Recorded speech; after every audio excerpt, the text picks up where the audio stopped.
sarona olo ola e ino le lofa wa sengi ane le longi ola uma na be atasi le fumala o sarona olo ola e ile lofa wa sengi ane le longi ola uma na be atasi e fai pe ama uva ainga le mama o la TAUA whenga o lo totona wha amalingi ina ia maga loa i tā e whai pēa mā uva ainga le mama o la TAUA whenga o lo totona whaamalingi ina ia maga loa i tā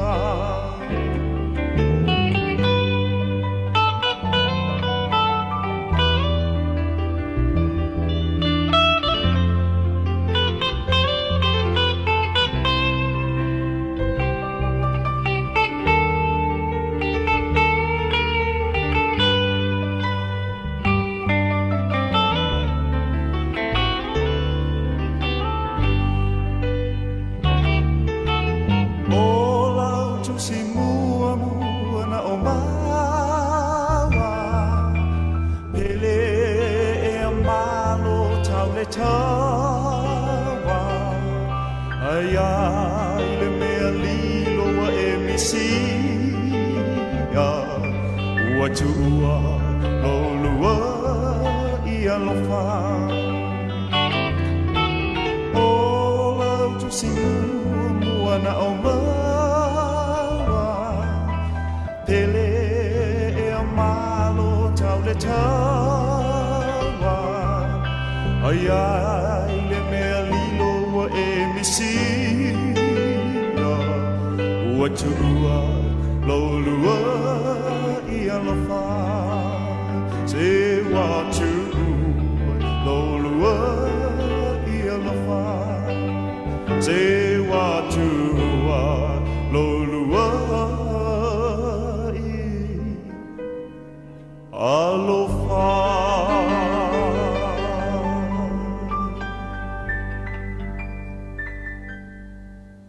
Tātou tatalo.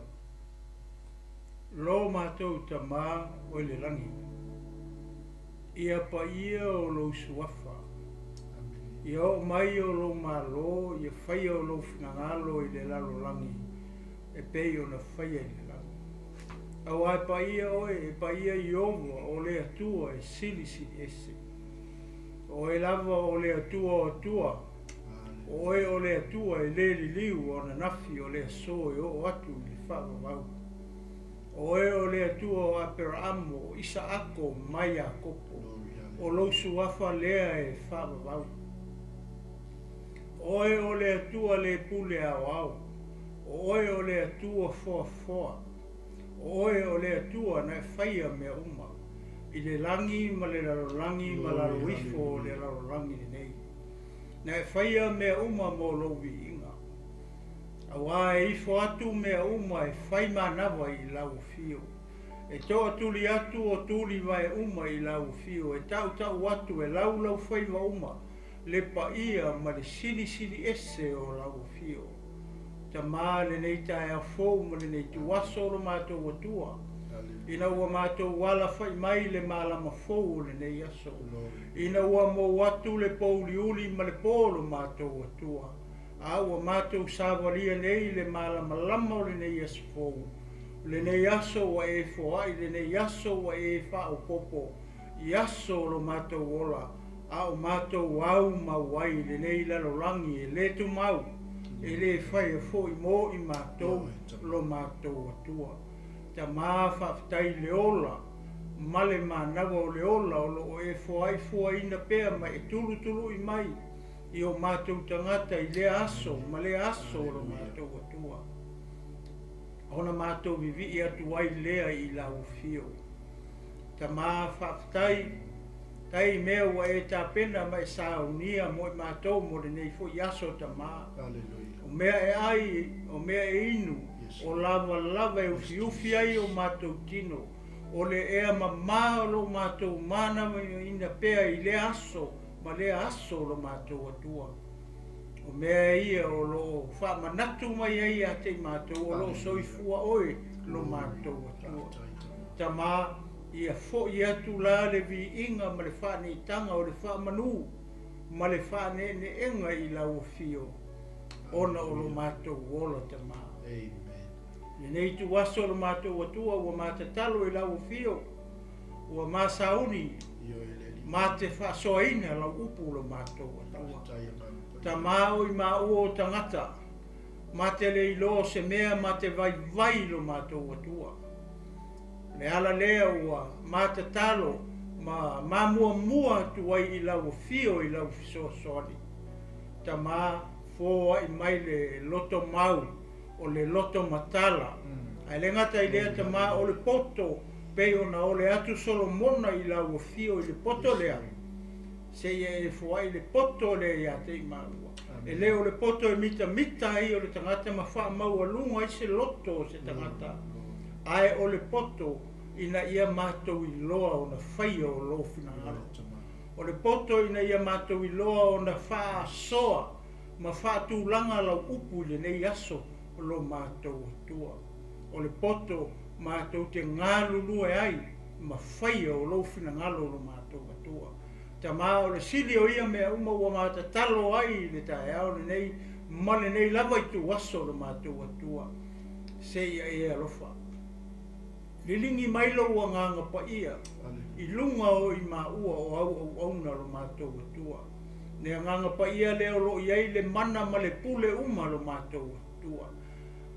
O le nganga pa ia lea, e ufi ai i mā ua o au auna lea o ngā lo mātou atua.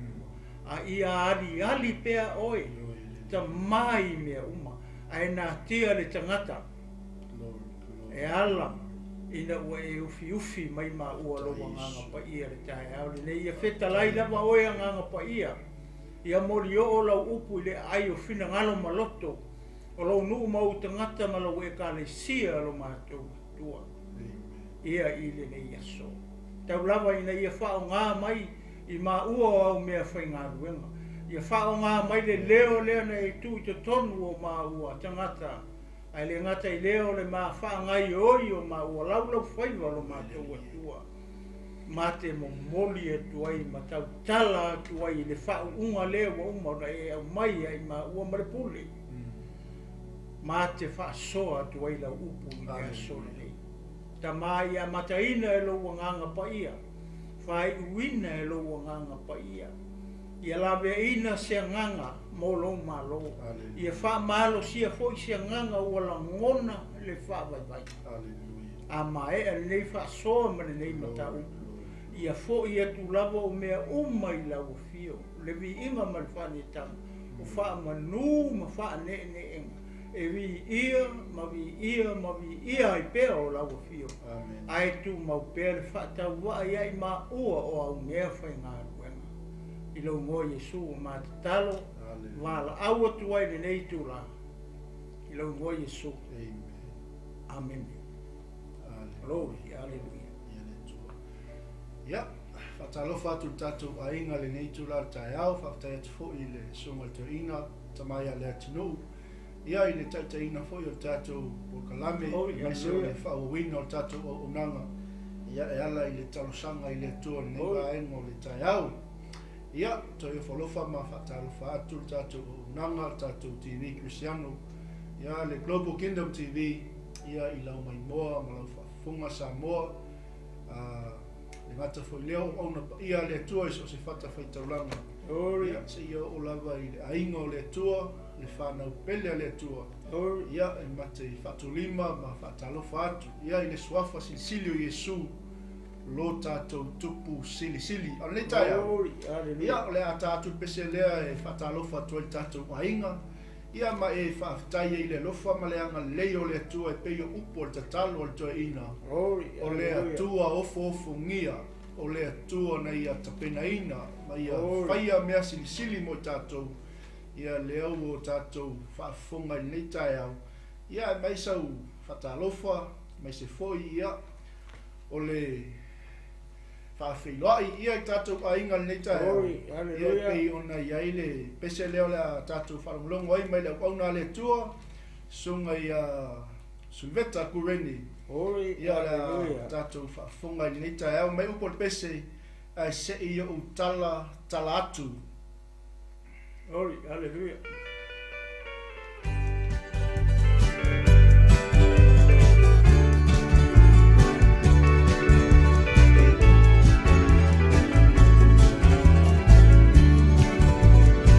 I say o tala atu le atua mamalu ole na au mai le nei mea lofa ia te au o tamai titi Santa Pia Pai Whaili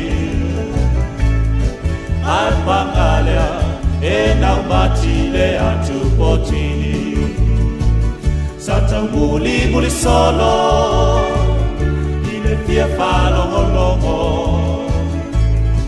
Aua sila pia e le atua le mea oiro uloto Ye o ma irai o ia na ya ama o le ne taleni ia o au na se o le na no mana o ia o pa amasa o le taleni e tautua i mono na fina ngalo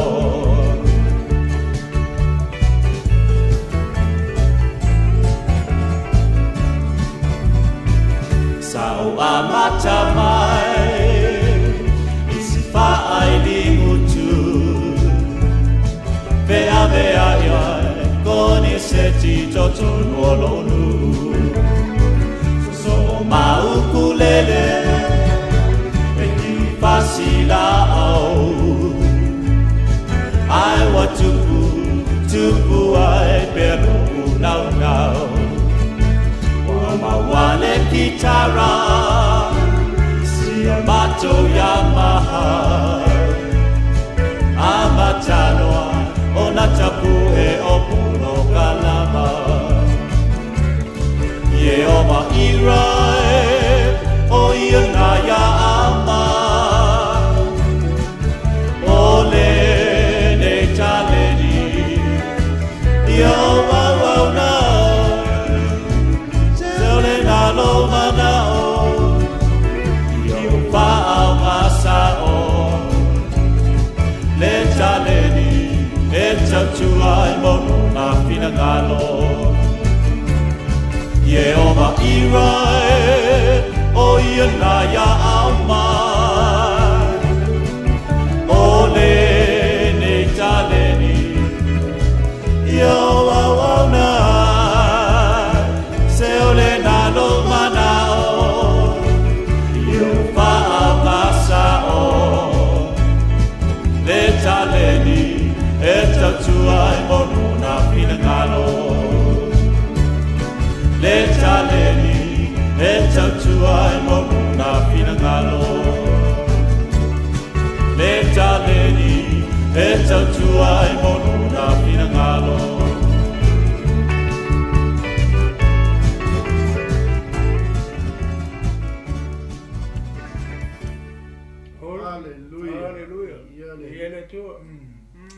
Ata alofa tu tatou ainga ni tai au ia o ilunga o tatou YouTube channel ia masi foi ilunga o tatou website al tatou ala leo Ia e toi whatalofa atu I nātou umalawa lea whatoa atu ai tau nuku mai. Ia uruma fo tātou Facebook Live. Vi ia le tua whatalofa atu le sunga I le whawhenainga ia whaminu tutanga vau. Ia, sunga fo I le... Hallelujah. Ia waisau, whaftai mafuta marinita e au, tina ia wheiwa tā mara. Ia le tua tatonu le te isa mua lawa tinao no le maluenga o le tala ni lei. Ma lo tau tua I le tua malona fina ngalo. Ma lo le whamalosi le li. Ia ma lo le toa. Ia le li tele mano no ia nganga o Samoa. Ia o whapenau na manu maluina mo Yesu. Glory. Hallelujah. Matalofa ia toa whaleata. Ia e mai se fo'i ia o le sunga ia pule sope tau anu. Ia o whaisi tele wawe o le pare anu lunga o le ia mai lato umalawa ua whapenau na lilo atu lua ai ni tai au.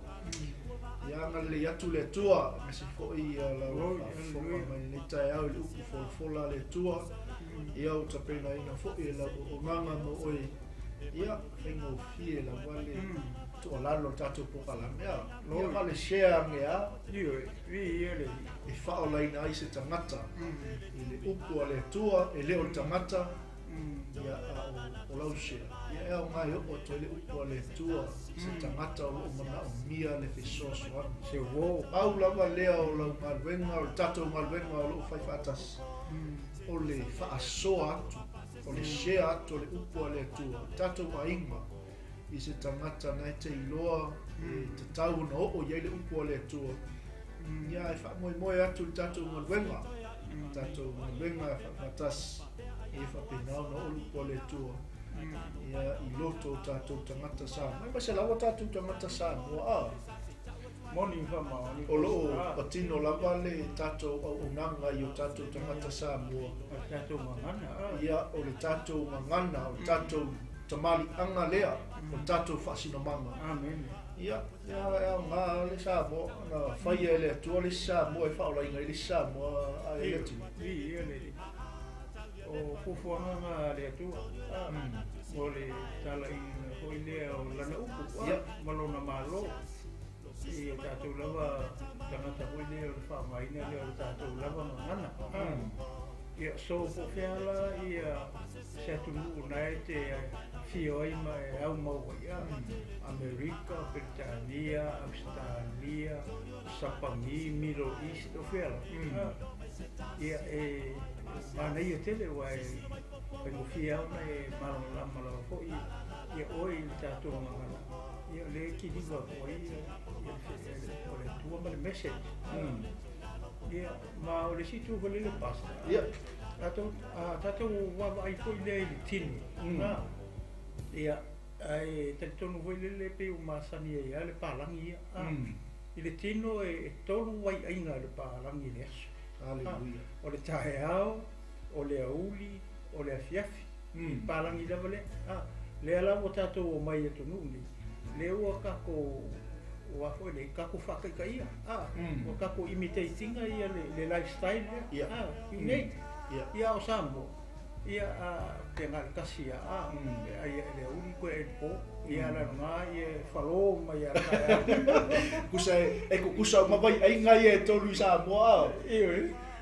Nei tu sa ole wingalo talo le sa soifua nei mata to ola nei Samoa.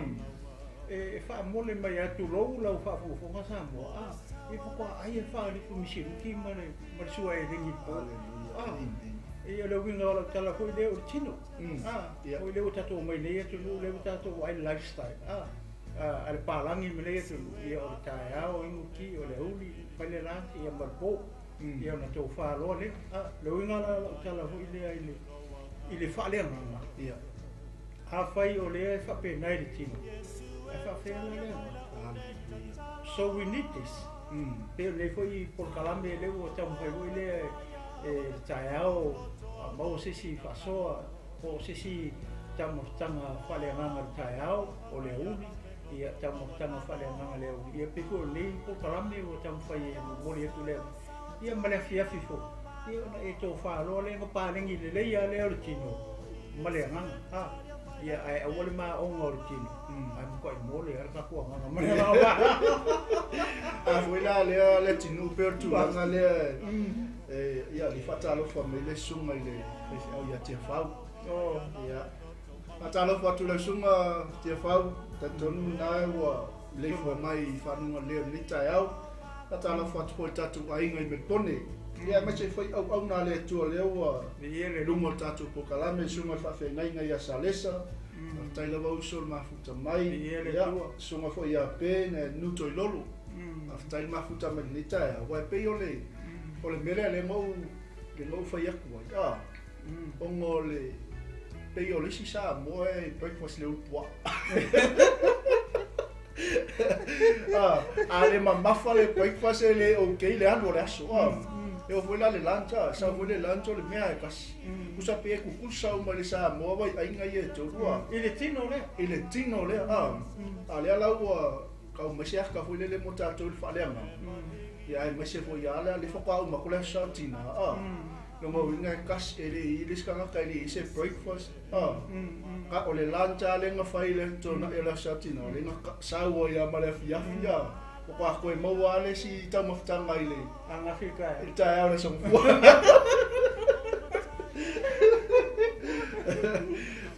Pai lor kala koe ngor mako. Ia e kasi ala inga ia alu merko mai le lesi.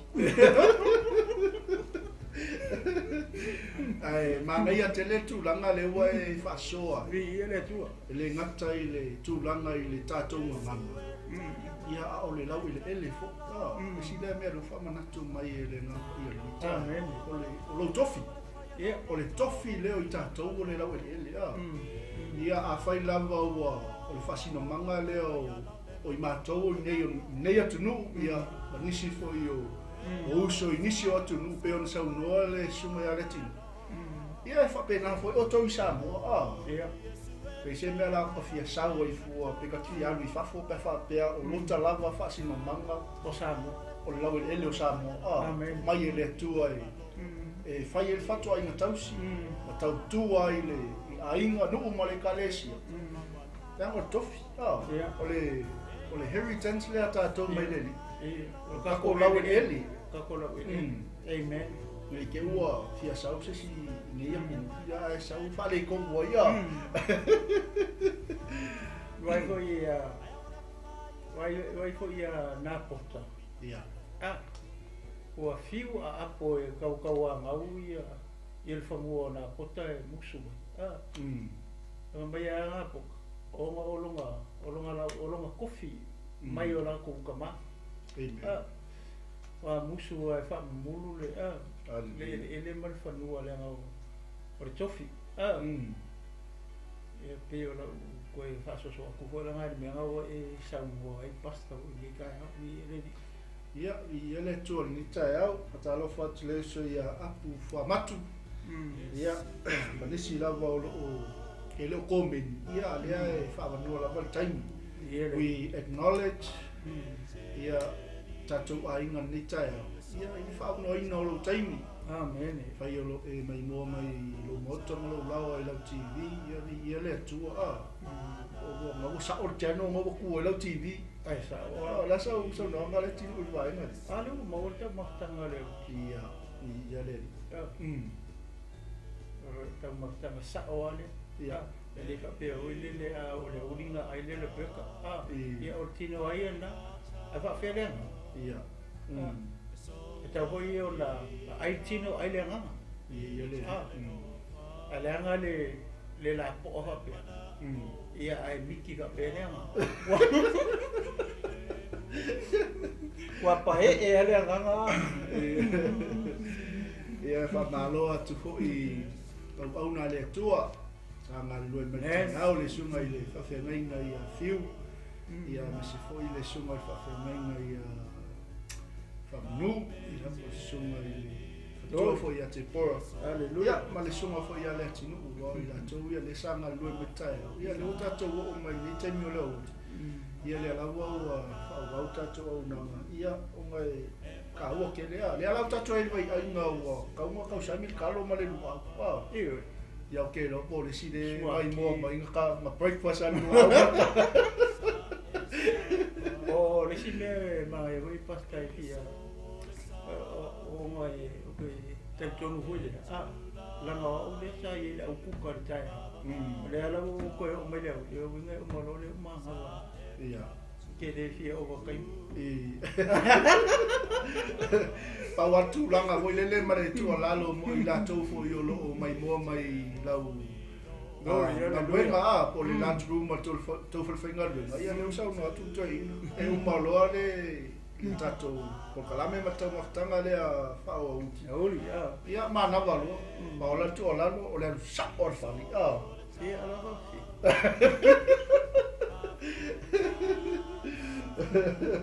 Koe sa ungi mai hoi mo le sikupa kaya. Ia le sa o ila le sunga ya tia whaua. Mo fole ale anganga e la po on manabu. Aleluia. Wa pe o foringa na tato wai hoi le foringa tino wa. Ia tu rohi sa mo malau whafonga ni tai wa. Ia kau ke wa ai teno tangata kingo le lei o tangata le tino ni. Ia o leanga ele whanga leanga. So ta ua tele la tai te lei nau te inga fo i Global Kingdom kau fetutu na i fo i porkalame matulanga whapena. Ina ia tātou maua ia wai ainga i tonu. Tai au o le uli ia ma le fiaf. Awane i whainga kingo. Ia e tia le ngama. So e kaunga pālengi uma mea i lua o le tino ma le ngama. Ia mo le tātou le lei. Tātou uma. Ola wha. Misela le wa ai atu tātou au tūri e tai awa. O le tāu o tātou tino i le atu. Ia nge ke fukako make kele le tuina nau. Ia i tulanga i le ama malos. Ia manisi lawa mea e whapena o na whainga i tino. Kasi lewa e ngai kaupo i unga take care tātou tino ala i tau mawha. Iyo. E pasta fui lele pa uki kilo ngai le tusi le tiko. Ia. Lai whangatala mai le tua le whainga o kaulanga le mu. O lua se ai whai lor taulanga e mua whai mai. Ia tu rau sa mua malau whamafo. Mai e sa saaranga. Sa saaranga. A le hane mele ui tātou le mua kukulanga. E makua i musu ke le sa saaranga. Kua mai ale pou fo le whapuku ai ana.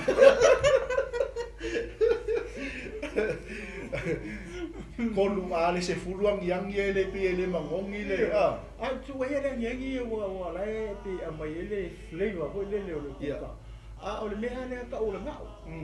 Aka o fola ma ai ole ngao ho i ole o meta mafa po mango po me ia fa tonu mai le tu. Mai kua. E foi lele e ono la po ali tino tangata. O mea la nga le ali fa ko wa fa ka ngai kusi le tiko sa ka mai le tua sa saaranga. Ya le o mai tatu au nga tu pula. So le fa puku. Wa le sa ai fa puku. Wa le sa fa puku pomba. Amen.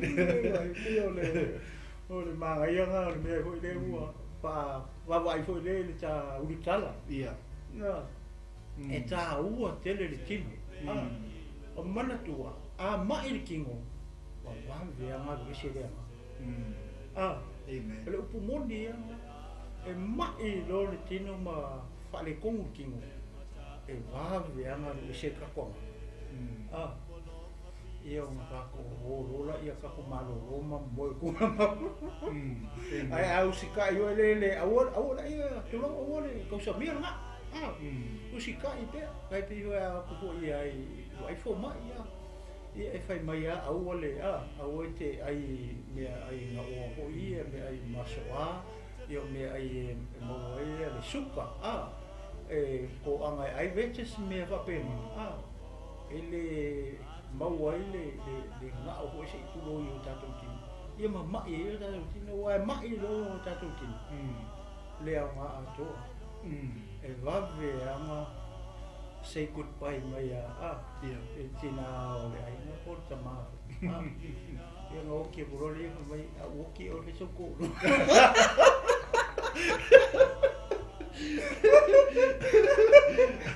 Kusa e leo Skyphone mai ia la fa ko ko a oki a ko fa siko.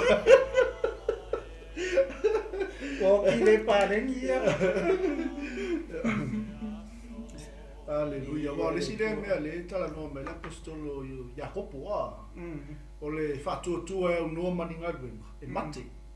Aia. Ia ele o le tulanga foi la le o le wai isi saunanga foi ka ko fa lo mai. Ia o ka kalo ai fa pa ia ka sa me le ma. Ia e TAUA tele le fai on ngaluenga. Ia o ta pena fo ele tua ia la puto ma tulanga foi tai mari foma. Ia e fai fo foi wai e paula le me mo e ave rolti. Ma kangi lor ko ru au ko fai se ko.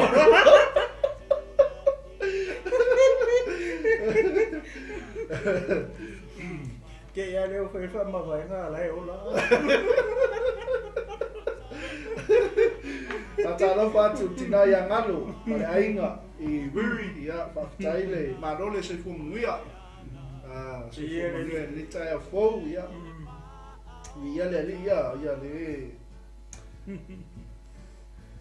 so ma fa fe lenga ia sa le ata ma fa fi au ia au ale ia nga o mori sa au fa ko ia le li ai tasi le tu langa le fata mala I tele o tatou ia o le tu langa la vai le tausa tatou uma lava wai o le ala vai fa le self ke tatou uma la ia pe fa pe la una tatou sta I fo ia in tamai tai fo ma ia so ni mai fo le li so ni mai ia le no ia le ngata ilana ia le maluenga le fa ia tamata Amen. Hello tatalo ile tu wele ia soi fu malolo ia la ingore ga o. E muso sa. Ia ni ke wa ave no fainga ko fama vaenga ia ile tai. Ia stai u poleli. Ia le tua.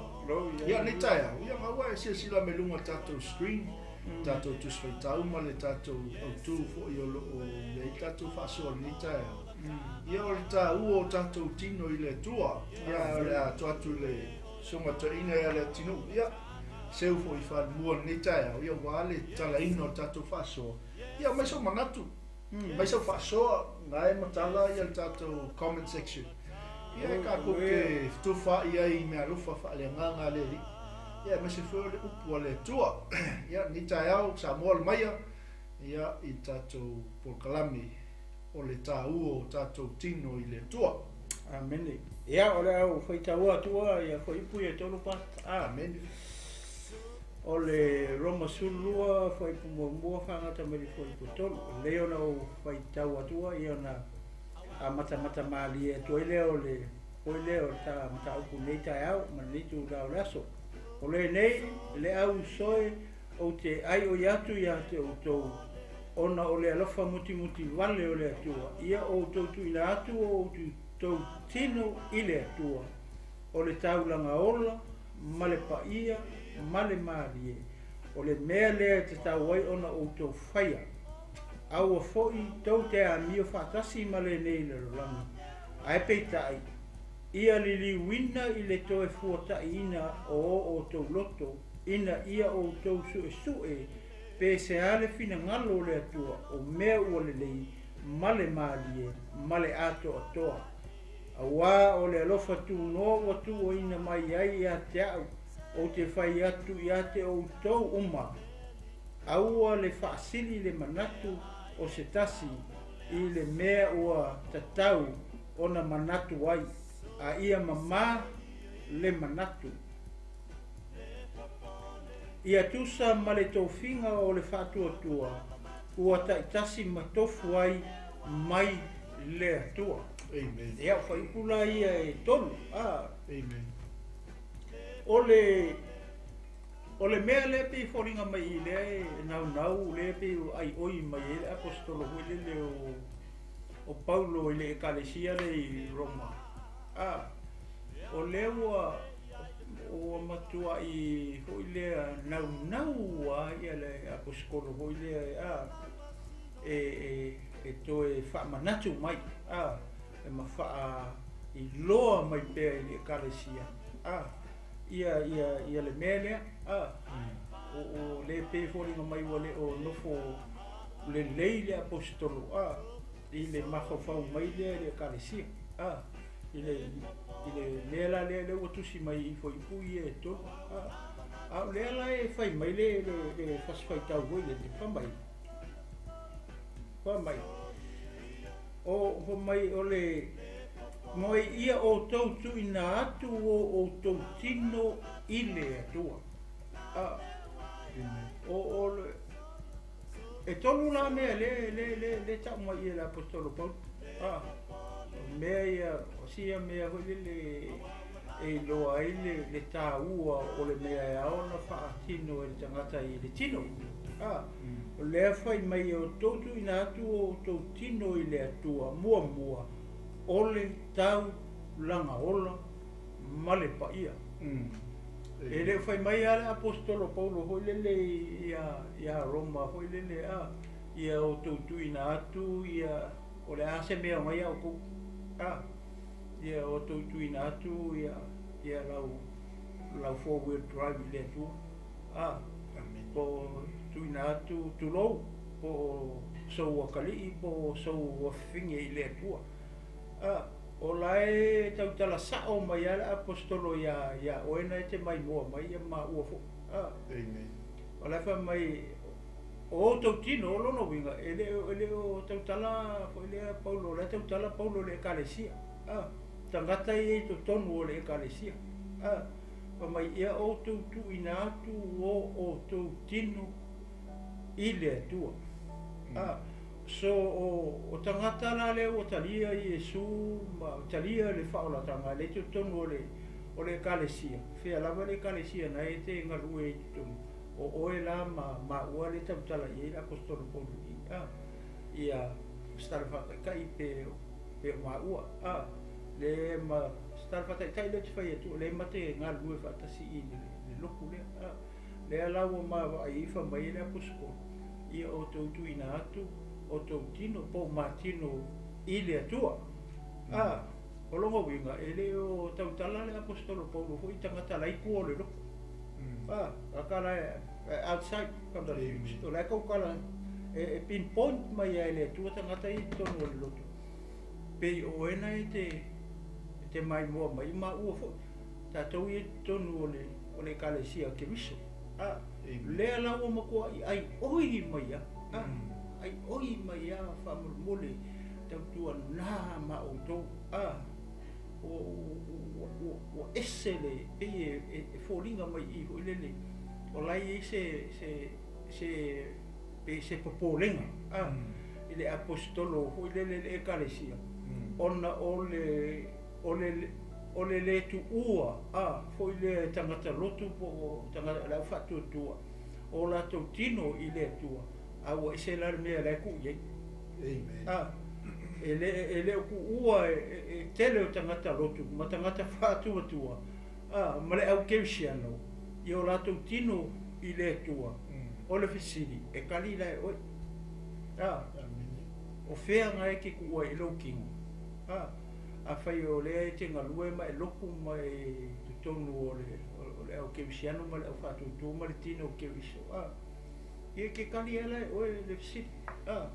Lea ua ma whai atua ma whisiri o lele whaatupu manatu mo I tato. O whea le mea lea o ke ku ua I lo kingu. O tu ua ILE ATUA lo tino pele ai. Amen. So e awea o mai ka kou. O le tali la o sidi leo te whatua tua. O ngai a oi. O ke le kari e whisiri nga. O le whisiri hoi le. O le ia ua ia le tali o sidi le. O le ala o te iloa e au ia. Le mea. O o le o te tua e lo tino a Amen. o tu uina i le atua po o lo kingo i se mea a o sape o le se ngana o le fai tau le ia male u tala fo o tatu mta puna o si le ale a o le TAUA fo le o tatu tino i le atua o kako kingo la le fa mai i o le taulanga ola mua o le taulanga ola male pa ia le vainga mua nga ngai ia basti e pe tolu e me le tau mai i o le taulanga ola male pa ia o le taulanga e mahadi e mahadi le o tatu tino o le tolu o le mea le te tau ai ona o tau whaia so o le tangata e to tonu o le tino ke wiso ma tonu o le kalesia ma tonu o le lotu so o le mea la le ke whaia o lua se ai ke whaia i te tonu o le lotu o lotu ina atu lea o lo tino i le atua o le taulanga e fōringa mai e fo le kuskusinga paulo ele o fōringa mai o mana o le atua i sisi mea pe o tatou tino o le pe o le wingana o le fasfaitau lea i la wau faitau ho i lele ia ai o le vesiri o le isi mea e tau ona tatou iloa o tatou tino o le malu o le atua o le mea fio ele nganga pa ia o le atua o le mea la le ufa mai la apostolo Paulo ia o tautu ina atu o tau tino i le atua o le taulanga e pa ia male malie Aleluia. a tatou wawaila i a tatou o tatou tino o le malu o le atua so e taula ona waifa lima malu o le atua o tatou tino pe ona mawhai atu a lele lei ona tatou wawaia o tatou tino pe ona mewhai lena matana no mua ia e mai tino e mai ale tino fo i le tino lea i mea ai ma tai pe o le mea lea fo i le tulou sa mo ma le ta o lo ai mea ai fo i le tusa ma tino o le ua ovala o i ngao ovalo ai mesu malie o mea whapena po kele ia me tupu ele ngao ia ai le ai ni herbs ma me whapena o le nganga i nga i mea ai lunga o mai e le misi ia le whai tatu mea whai o singa o ka fuala au ile le ai tau mawha ka whai mai a ngā mua e le mu e ai a le whai mai ai a le laula au ona o le aka o le salaki fuala au leo kako whai ngea o ngā tupulanga o tatou ye so e kaulanga o ngā te kea kako uma e wa ai whaalei o tatou tino leanga o tatou tino o le malu o le atua o tatou tino e awea i le vi inga ma le taulanga i le atua so e kaulanga wha ma le lei o tatou tino e leo le ia e whamama fo i le tulou i le tā ele le i whafo i sua vai watu lau whasausaunga le tu la leato ia o to tonu fo e te tau fo i ona mama so e tauna whapa ia ina i tatou leanga o tatou o le malu o le tua se mahi kaua kua le mau le whamalu o le pasta mua le koronito o le matau pula e tolu e fia mai ngai mau ia e kau momoli e toile pule o ia ila u whasoa pasta i le mele ta u o le malu e lua la mau ngai ke mau e ngā tau momo le mau le i mata upu e tolu momo konito tau pu e tolu whai pula e sifuru ono ma le sifuru fitu pa mole pasta ue mau Tau te lei nioa ea o le malu o tau o le atua o lo nofu fo i le anganga o le atua i te tonu ia te o tau a whai e whaaleanga e se tasi le malu o le atua e whaaleanga ina le ngā tangata e le atua a wā e pa ia le malu o le atua o tau lava ia Oe wa aila i o tatou tino ole malu ole atua o le ale me no foi le fa mai e no foi le nga pa ia Amene. o lona winga la le mo ko mangingo le pe ona ma fa so atu foi le o tatou tino ole malu ole nga pa ia ole me fio ai ole malu le atua e fio le nga ole atua e fio tonu oe mama u le mangingo le alela ye si fasfaitau le fa mai foi posipuli a fai e fa aleanga e sitasi a fai e fa aleanga e sitasi le malu o le atua e fa aleanga ina le nata ngata e le atua a wae pa ia le malu o le atua o tou lava ia Amen. wa aira ia O le ale mea ngai ke wha alea ngai ngai malu le tu. O le ka kore kum. Amen. O le a pe o siri nga, a singa siri ke le i. Le ufa mai wha alea ngai le tua. Hallelujah. Ne tangata na te wha alea ngai ne malu le tua. It's a warning for all of us to look after our body. Awangi e wha kamala mau ma wha kamala po.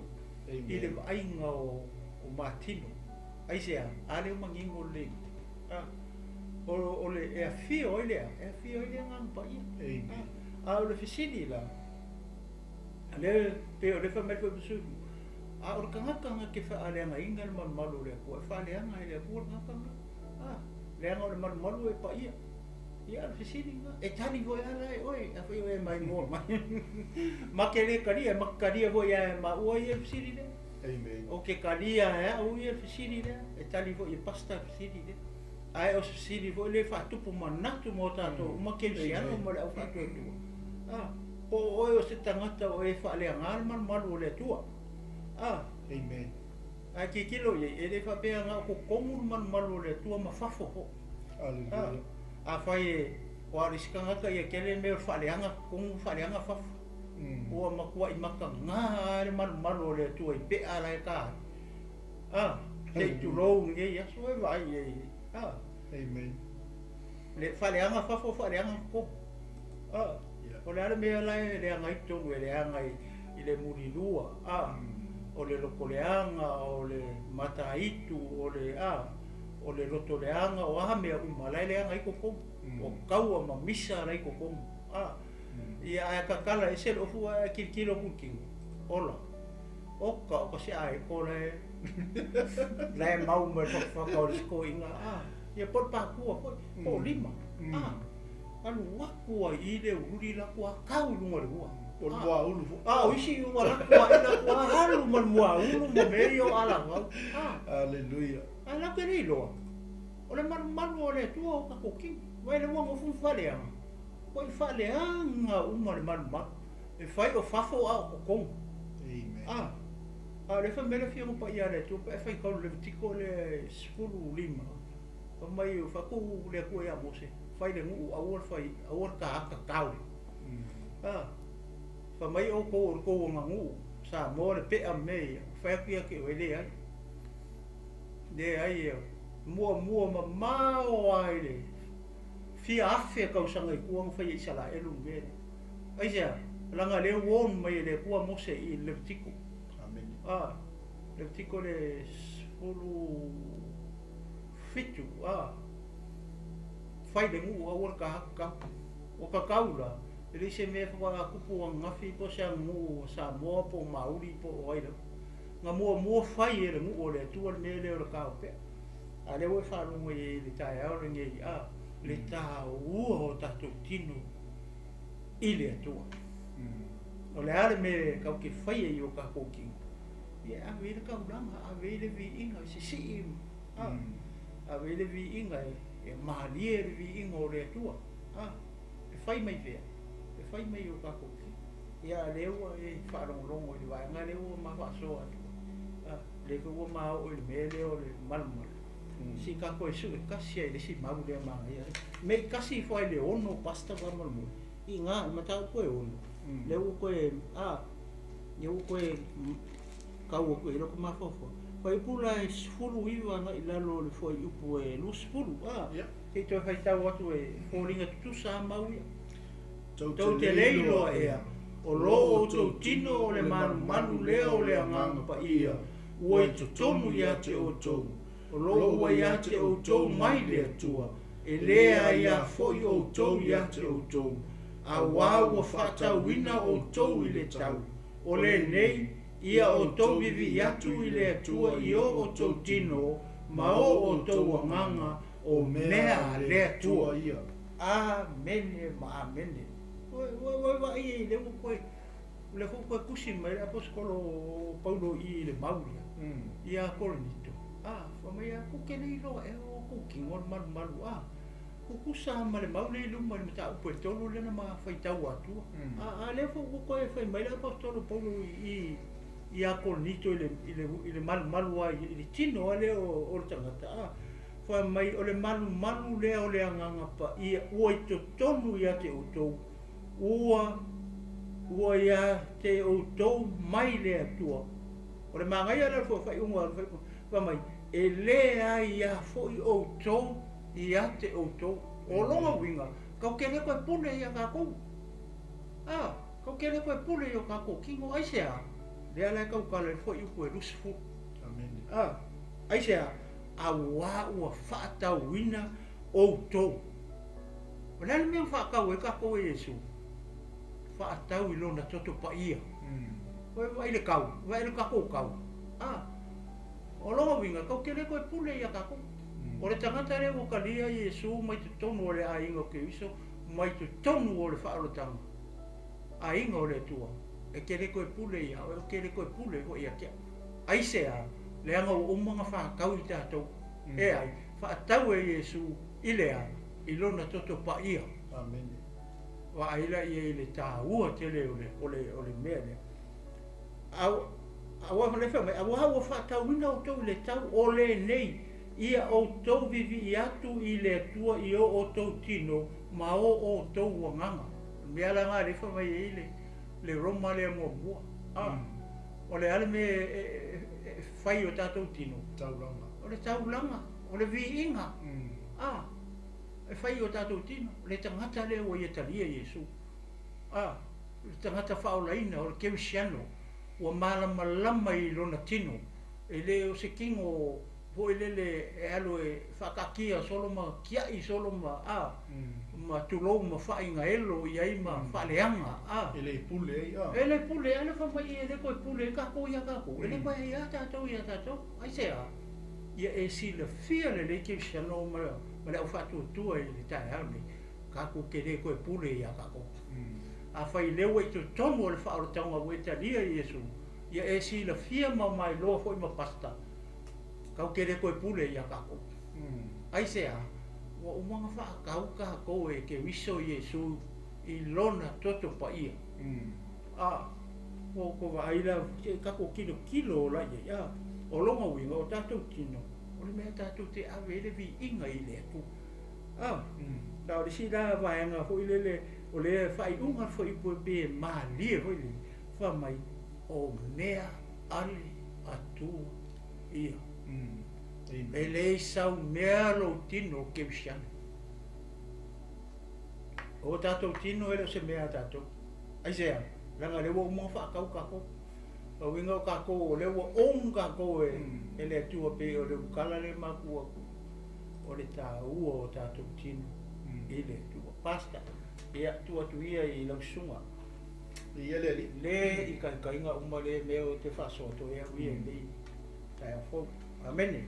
I ele atua e i le sosoani le sunga i le whawhengainga i a sa lesa. Sunga le whawhengainga i a sa lesa le tinu o lo mafuta mai Brisbane, Australia. Amene. Tai rofa pasta. I ele li.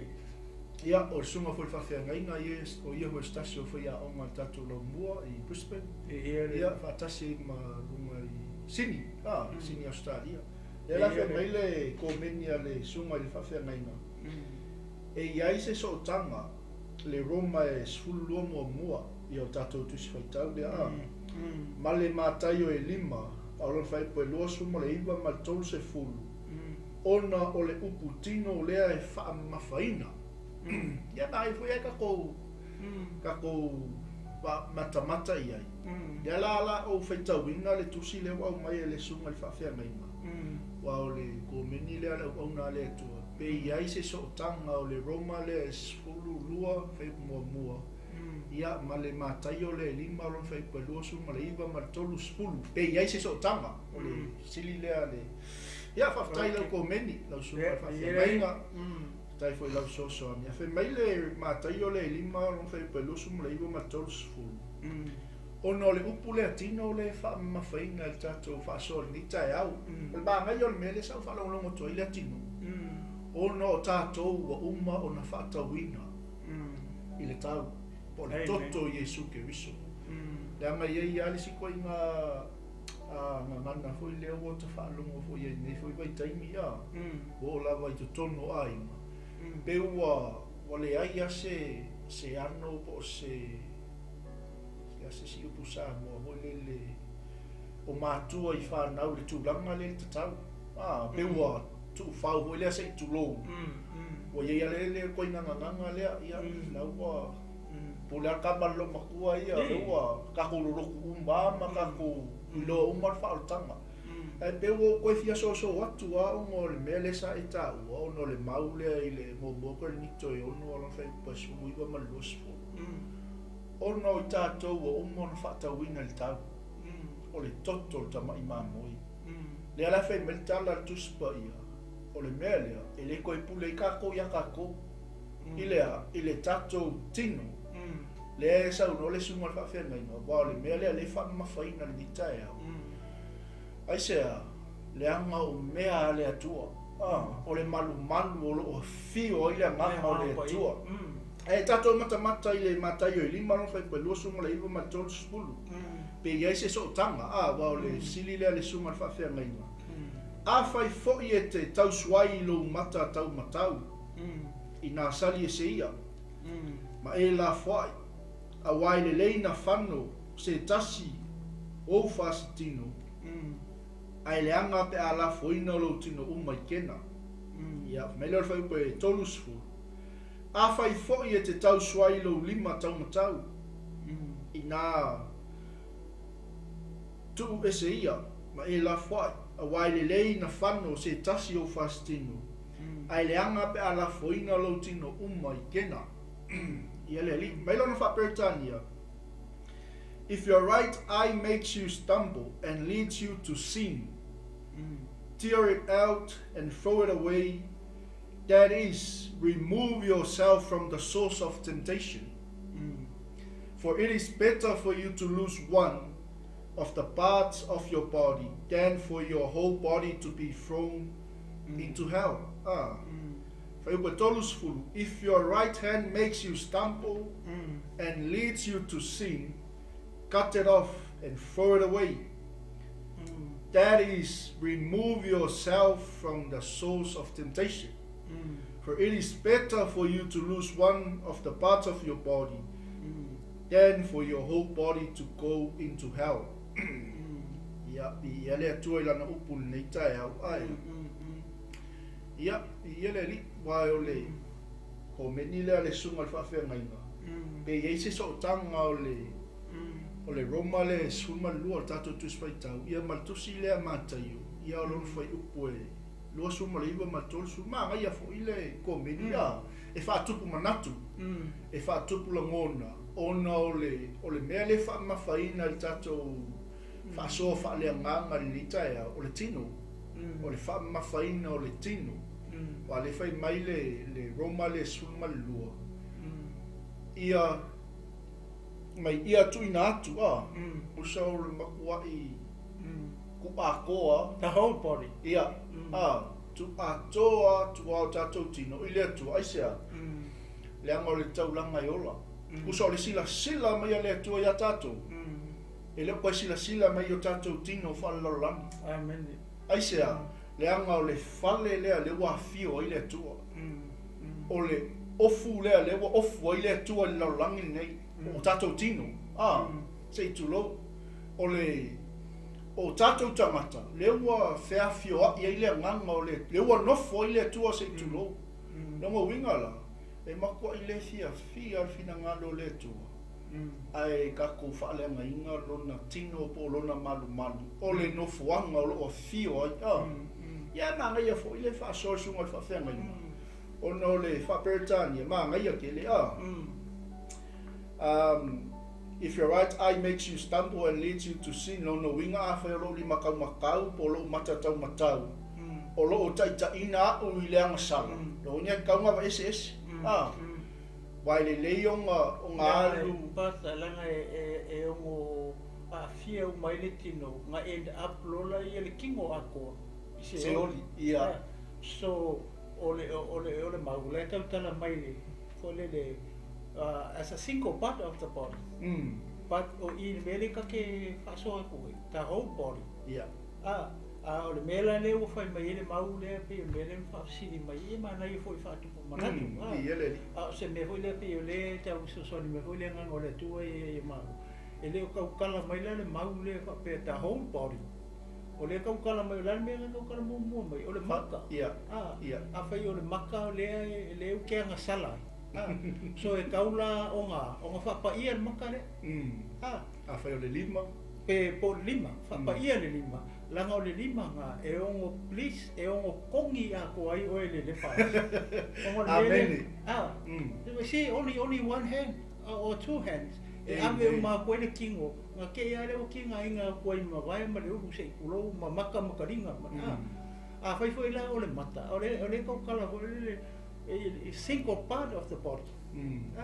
Le vai nga kasi o le tino. Le wa nga sala I ma ka inga I o le nga sala. Nga fa mai o le sauce. Amen. Kasi nga fa petani le fa no ko pa pe o le maka o le sauce le kupu me le nga sala. Ai mangkua I ska pa ka o le mata le pipi I kingo. O le sini la fa nga le maka le ka mai what about hands. Ma vai. O winga ka mai o la okay vai marima. Le maka le kas. Le nga sala. Le fia fa pa ia le maka le. Ni ke wa fa inga o maliki ngo yo. Pe yo. O sia le so songi o le maule ka kala ngoi. The whole body. Kingo ako. Le maunga ia ngai kau kala mai o le tu tino. Parts o le kingo. Pe o le o sia le ko so songi ku pata ku sa malisi. Ia tonu ele fa mali inga ia le sili ale sunga fa fia ngai. Ia se ma uanga vai nga. Ia le tato nga ruenga foi le fetufa. Amen. A fai foi o si le fia se tulanga fa pena. Ia e so soni mai. Share mai foi le se awala foi le fai ona tato ka ko fe mala mai. Awangi o ka ko fe makia I le upo le tua. Ia wai se ma o le kali ele ia ma o se ato toa. Samoa ma le au Cristiano ma le au fatutu. Ia mai se fo ia le au whainga ruenga. Ia mai fo ia e ata mamai atu ia maua. O se maua le akari pupu pe o sini mai sunga ia pasta. O le amate talano atu fo le tino atoa le fa mai ia Paulo ia Roma. Aleluia. O le ngau. Abe umur kiko. Ia me le pe foringa mai e ongo afainga kingo onga maka kas. Ia. Por lima. Ia pe se ola le so so nia ku pasta. Ia le si le sunga le onga le tua. Tai fo I le sunga fa fia ngai nga mo le fa so matango fia wai fa tupu manatu fa tupu langono. A fai fo I lo I se sio mai mo mai o le aya masala le lima. Ia. Ia o ngā kele la le fa pa I o le lima. Fa pa I le lima. Ai fo ngā se me ngai ku oi vai. Ia ngā wei la pa I o. Ia pasta a fa pe fo I fa mali ina lo fina ngalo. Ia mai sa fa so sani fo tato por kana men le tai. I le tino ke riso fa funga mai le ainga pele o le tua. Le anga ngai ke wa velo lima. Polo mata. Polo vai. Ia ma me en apotato I le kingo ako io alu ako ai siliona fa pa ia ina wa le ala pe ona sa no le sunga le tino o le tusi lava ia le tato te fa so ni tai o lo tala no le tino atoa amen mai la le fa pertania le o mana fa tawina le toina le fa sa mai therefore I urge you brothers and sisters, by the mercies of God, to present your bodies. E lo fai mai your hand, your eye, your feet.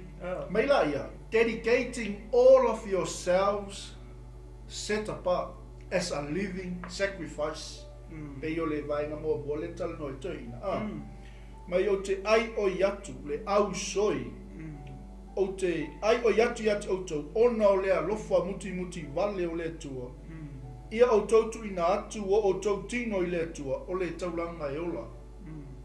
Na ia so ka mai fai tau atu o le ta tusilita in ka ko fai me faso solo I le ai. Mai la ia.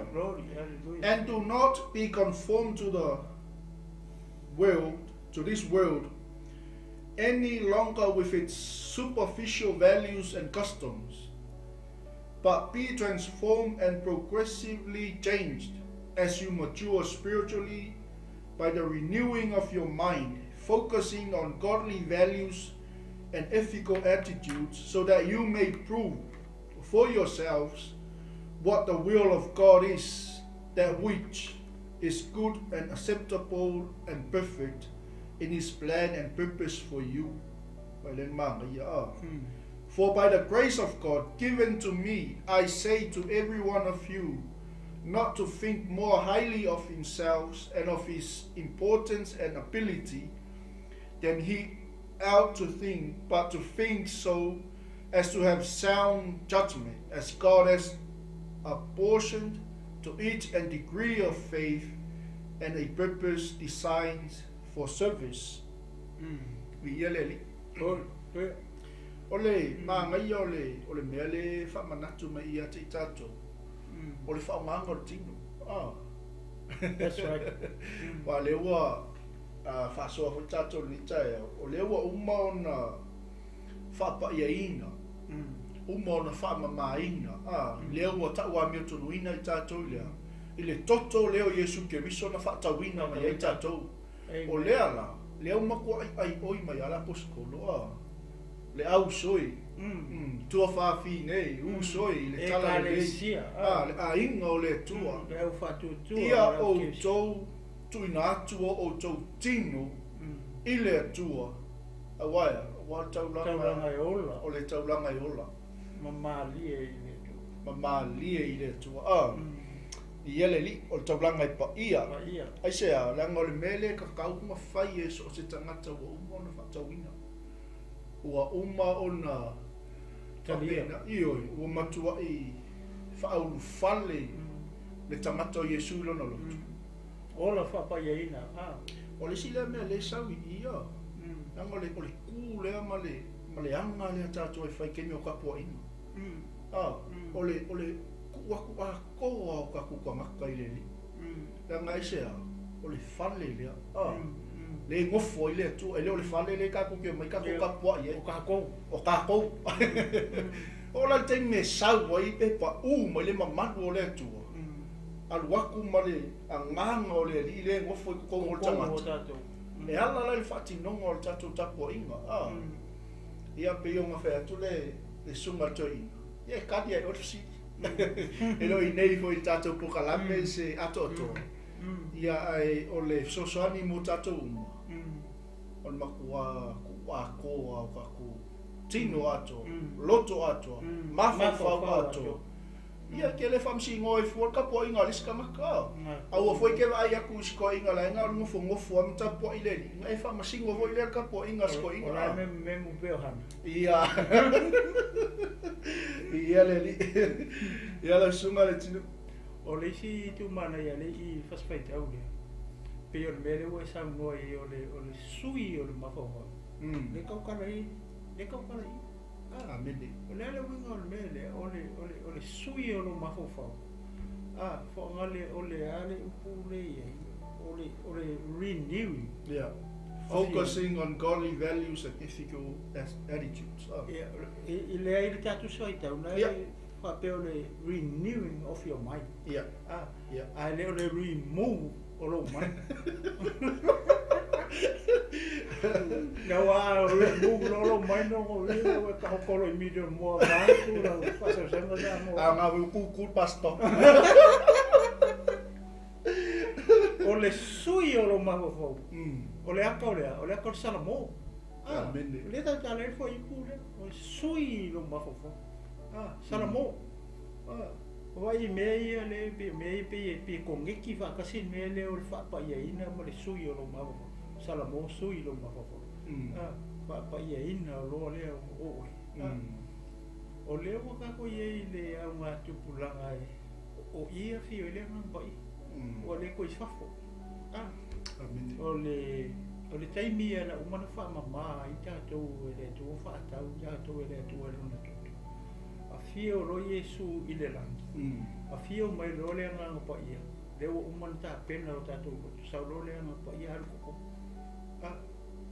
Ia was ai taimi ele ia fio ia Yesu i lo na mamalu malonga ngofo ali i le ku ka makau o ko.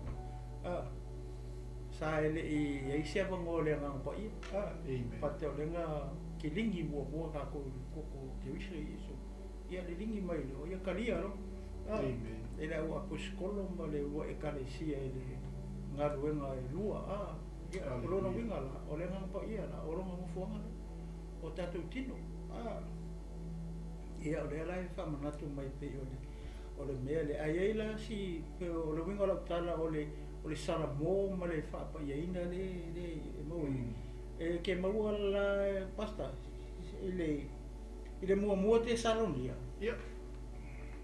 o lona tau pula e whapa ma le more pasta o lona whai pula e tolu whai po lima le kaukala lai le upu o le mele ka o le wha mamaina o le fina ngalo fo i le nei o le atua ia whapa ia inga o tō ina i wha mamau o tō ma le whaita ama ia taitasi o tō mai loa o na whai o lana lava ipu ma le whapa ia ina ma le tau le leia aua ma le tuina nau o le manao whapei o nu ese ua le iloa le atua wa aila ia amene ia whapa ia ina i san mea ringa whapa ia ina i dato ina ia wha mamau whaamamau i tātou ma le mea lane o le whaita ama po tuina nau o le tino o le mea lane ka o le whapaiaina whapaiaina i tātou ina ua tātou talia la ia Yesu e whai maringi whaola i o tātou loto soifua ia maso ma ua hoi o le ala whai mai ia taitasi o tou ona i loa ona whai o lana lava ipu male whaapa ia ina male tau le leina. O ai e whaia. E whaia eo. E whai ho e mau. So, o lea e whamanatu mai e le keusiano ma le tangata whaatuatua ma le tangata le tonu o le lotu pei o tangata ia le ai oi mai e ia le aposkolo Paulo i le akalesia o Roma. Ia kou whaia la me pei o me ne. Ia taitasi o tō ona i loa ona whai o lana lava ipu male wha pa ia ina. Amen. So e ngalue la i tonu o ngalue ngale tu ma e tonu o le kalesia. Ia e ke loa ai oi. E ke le fa mai kamo fu e fa pa ia ia le skanka.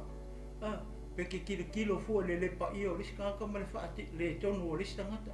Ia wa ai fuar ngaka ia po fa pe I mai longa o langa po fa pe I mai malu o le tua po pa ia lo mai soifua ma le ola ngalu ngale tu a oi ke kilo fu e skanga mai fa masingo fu e skanga langa o le fai mai ia taitasi o tou mai loa ona fai o lana lava ipu mai le mangingo o le maulia male fa pa ia ina male tau le leia apa ia e ka le leia fo ele ka u le anga inga o pa o stangata e ke ola fa pa ia o stangata ta le leia o stangata I loa uma o le kalesia e loa uma o le uluku e no fo o le fai fea o se tangata ola pa ia o stangata le lei ka le lei a mi le lei e o le winga la nga o le fas le fa mai aua mane tu ina nau o le mana o mea la le ole mai ei Paulo I luma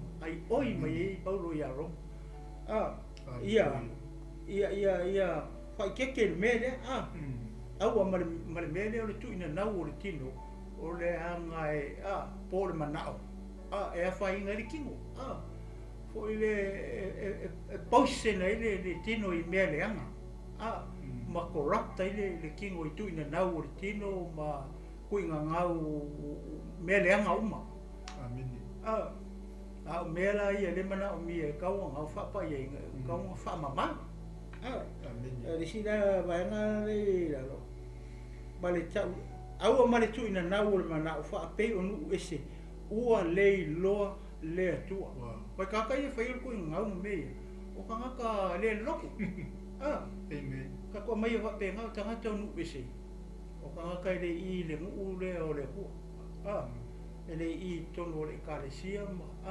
oila ola ko ma la fe me ale wo me ka ko ia va ai ka a wongi o ko pe o me lai fa e tanga tonu ese ko ka le kua ko le le tua to le kalesia a ke wiso le ala e fa au I mai paulo I luma I tusi le Roma pe ma mori mau atu ai ia pasta se ole ko e o fa ko le tamta o ma me le tanta no ai ia le tu ole ma ia ma le au le o le upo le tu mo tatou nei asu o se toi fa fango voi le o se toi fa manatu foi le mo yo lava ia tatou uma lava o fa na o le tu ia la ngai ale kai me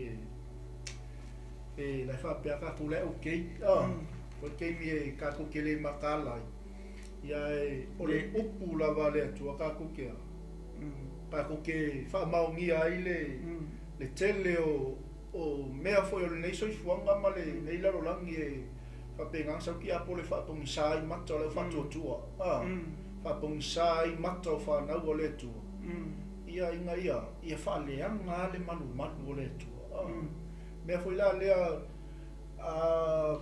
o le makua ke le au kusia paulo le ka ko sila fia umala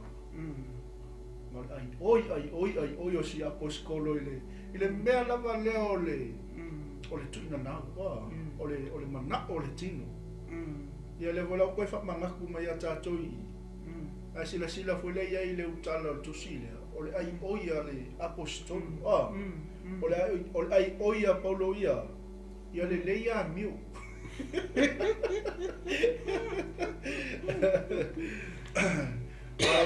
o le sile mea le kako ke ia la vai le fai pule mua la sumaletino my friend, to present your bodies dedicating all of yourselves set apart as a living sacrifice, holy and well pleasing to God, which is your rational, logical, intelligent act of worship.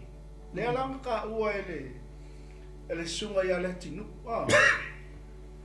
o kako kingo ia le fatino le tatou tapo inga ile atase mo tatou loto tu na atu ile tu o le kaulanga la le fisila sila me ile ai se le anga o le tangata wa pa ia o le tangata wa malie ia il fina ngalo le tu o fea la ka ku ke anga ia fea ka e ka ngia ai ka ku e makua malia ile sila fanga le tu le atali I ma le afafini o le tu iso se mea e kula ia iso se mea e whaongaina act of worship ia le kele ang whakamalaka ko I ke meo vi inga ke meo whainga taulanga I le tu e le ngā kong whewhasa tarusanga o tae au tarusanga o le fiafi o lo taimi ma le tu e makua ka ua ai se alanga o tatou tino o omo na whatauina o omo na whamamaina le si mea manga ia le sa ngoi le tinu le I ka kusile le momote saloni e wha e makua le fia fia e fina ngalo le tu marisi le whanga le tu ai ka walea ia o tatou o ipu filfilia le tu tatou ipu ua uma na whatauina ua uma na whamamaina ua uma na whapaiaina a sila mai la le atu o le ai nginga I me foi le ai kau ai kapoi e mama fa fo ele mako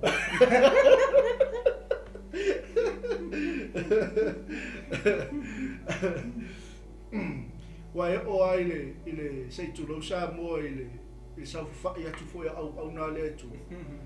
Ia e ki nga ia fina ngalo le stangat. Amen.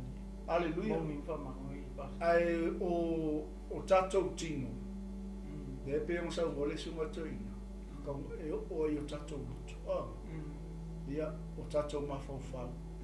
De pe on sa vole su ko renew. Renew our minds. I learn to remove. I want to remove all the renewing la, all the kako la, all kako focus, godly values and ethical attitudes. I say, so that may prove of why le larolang, o tato, le kako ke fafia le fina ngaro le tu, kako ke lo fafia tangata. Hallelujah. I say, lango le mele le fai pungai lo. That which is good and acceptable and perfect in His plan and purpose for you. Akako fale kongula, fale tono tatou tino. Ele ngata e tau fata wa ina le fina ngalo le tua. Le fia Maria le atua ia te tatou. Amen. Dangol ai oile ala apostolo ia le ia miu. Yeah. Mai aua fo'i tau te amio whaatasi ma le neila lo langi. Oi. Ai peitai a liwina i le toi fuata ina o tau loto. Ina ia o tau su e pese alfi na ngalo le tua mea wale lei male maalie male ato atoa. Oi, hallelujah. Ia pe ia ona saunua ia le sunga ia le tinu ia ma le sosani fo e tato pokalanga. Glory, hallelujah. E kali ai o e le fisili li tai au. Yeah. Awa foi lai ke whamsi ngō vua le stangat. Awa foi ke whamsi ngō mai tato pokalame le tai au. Ia o le ngaluenga lava ia ma le au onanga. Ia o le whaailoa pe ta watu le upo le li. Ia le tu. E le ngata i ia tei maua. Au tato uma lava. Ina ia a vea o tato tino. O li taulanga ola. Li taulanga i pa ia. Male ma lia i le sila whanga le tua. So se mea ala kako ke whaia. So se ngai o inga kako ke whaia. E atangia ai lea. Le mamalu leo le tua. Ai se lengo i lengo foi le tua. E anga o le tua. O lona malu malu. O tato tino. Oi, salu. Ki ele. Hallelujah. Ia kere ia le o le si foi le me manga ia o le foi puia na ta feita pe le fa mai apostolo Paulo ho le fa mai o lo ese o le foi putolu Amen. Yeah. ai fa te ia ona ma Ai wow le alofa tu no tu ina mai ai a te o te whai atu ai ati o tau uma. Au ale whaasili le manatu o se tasi le mea o te tau o na manatu ai. A ia ma le manatu. Ia tusa ma le tofinga o le whaatua tua o tai tasi ma tofu ai mai le atua. Amen. Ok, fia te foi tasi ala foi pule lua pasta. Yeah. O le isi ta mai upu ale ta ua pe ai pe tai ia li wina i le toe fuata ina o to loto la le winga le mea pe me ka kala mo me ka o salamo Yeah. o le sui o le mafofa e su la le feso e falo me ta upu o non foi pu e lusu malto le la pi mention mai le upu na Yeah. o le feso la e whanau pa i po e duas futo la pi to e mene se mai le upu lea o lea o le fuata ina Yeah. Ia toi fuata ina mana o tau loto. ia o nga ia wa ile mangingo le i le tusi lea e feso e whako i po e luas fulu maritolu Amen. pa mai ia toe fuata ina mana o tau loto o le ale me o le sui le o lo mahofo o le sui le o lo mafofau. Koe fuakai, renewing of your mind. Hallelujah. Ia leo le remove. A remove lo winga e kulua e koe sa wola mare koe a mainga wale ola. Kaso I fua ro. E pe o maian maungi. Pe le tau le male pule ku o le toe fua taina o le loto. A o le tangata. O lona winga o le salamo, o le sui le o lo mafofau. Fa'afou lo mafofau. Pe o le vaengana leu koe vai koe lele I pasta I tua I ka kusifai kau. Amen. E ke mau la le Roma 12 le pule. Amen. Roma 12 le foi koe lua, ngai koe mau fe le pule. Koe koe lua na ka mai. O ia Awa foi tau te amia whaatasi manenei la rangi. E peita ia li liu wina I le toe fua ta ina o tau loto. Pe la renga whamaire e feso le e whafo I koe loto. Kusa le. O la e tau tala le loto. Hallelujah. Ia. Pe o le loto ia ka ilo e lausunga pasta ia pe o le loto le mafofau. Mai fo iska ka mai o le loto I. Ia ka ilo ia. Maybe I skai maybe o luai ai lo kai ka te tonunga ma le mafofau o le hat le veri ale mind le a fai le fa mai renew low mind we ngol mind I mafofau le ka kala I le hat Ngā pe ia fota ina o mafofau lo winga pe fo ringa mai pe fa ale ia Kadi ai nga fisi. Study ha. Ole le pe mate tau o ia ma ua. I lo se me foi bo mai lista te ata mamai atu ia ma ua. Amen. Ia ole mafofau ia lunga I ia ole fatu le I. Ile tau tala le tino.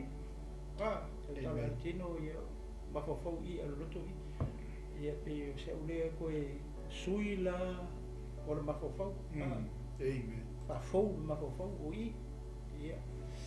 Ia ai leo le sui e fua o le loko ia ma le faku.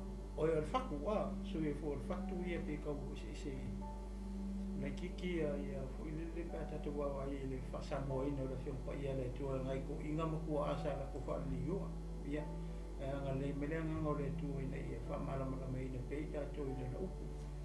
Amen. Ia o isoi punga I lalo pasta pe pe. Ia. Ta e tolu. Ia o le fa'afoi. Ia. O ia pa ka mai le tolu. Awa o le alofa tu noa ua tu uina mai ai ia te au. O te whai atu ai ate o tau uma. Awa le whaasiri le manatu o se tasi le mea o te tau o na manatu ai. A ia mamā le manatu ia tusa male fo male tofinga o le fatu atua ua taitasi matofu ai mai le atua ia la le mele kau kala ile le foi ku le pasta E mamā le manatu o le sivaenga ngai lunga fa mai a paulo o le mele na mai au fa sili le manatu se tasi le me o tau le manatu ai ia mamā le manatu ia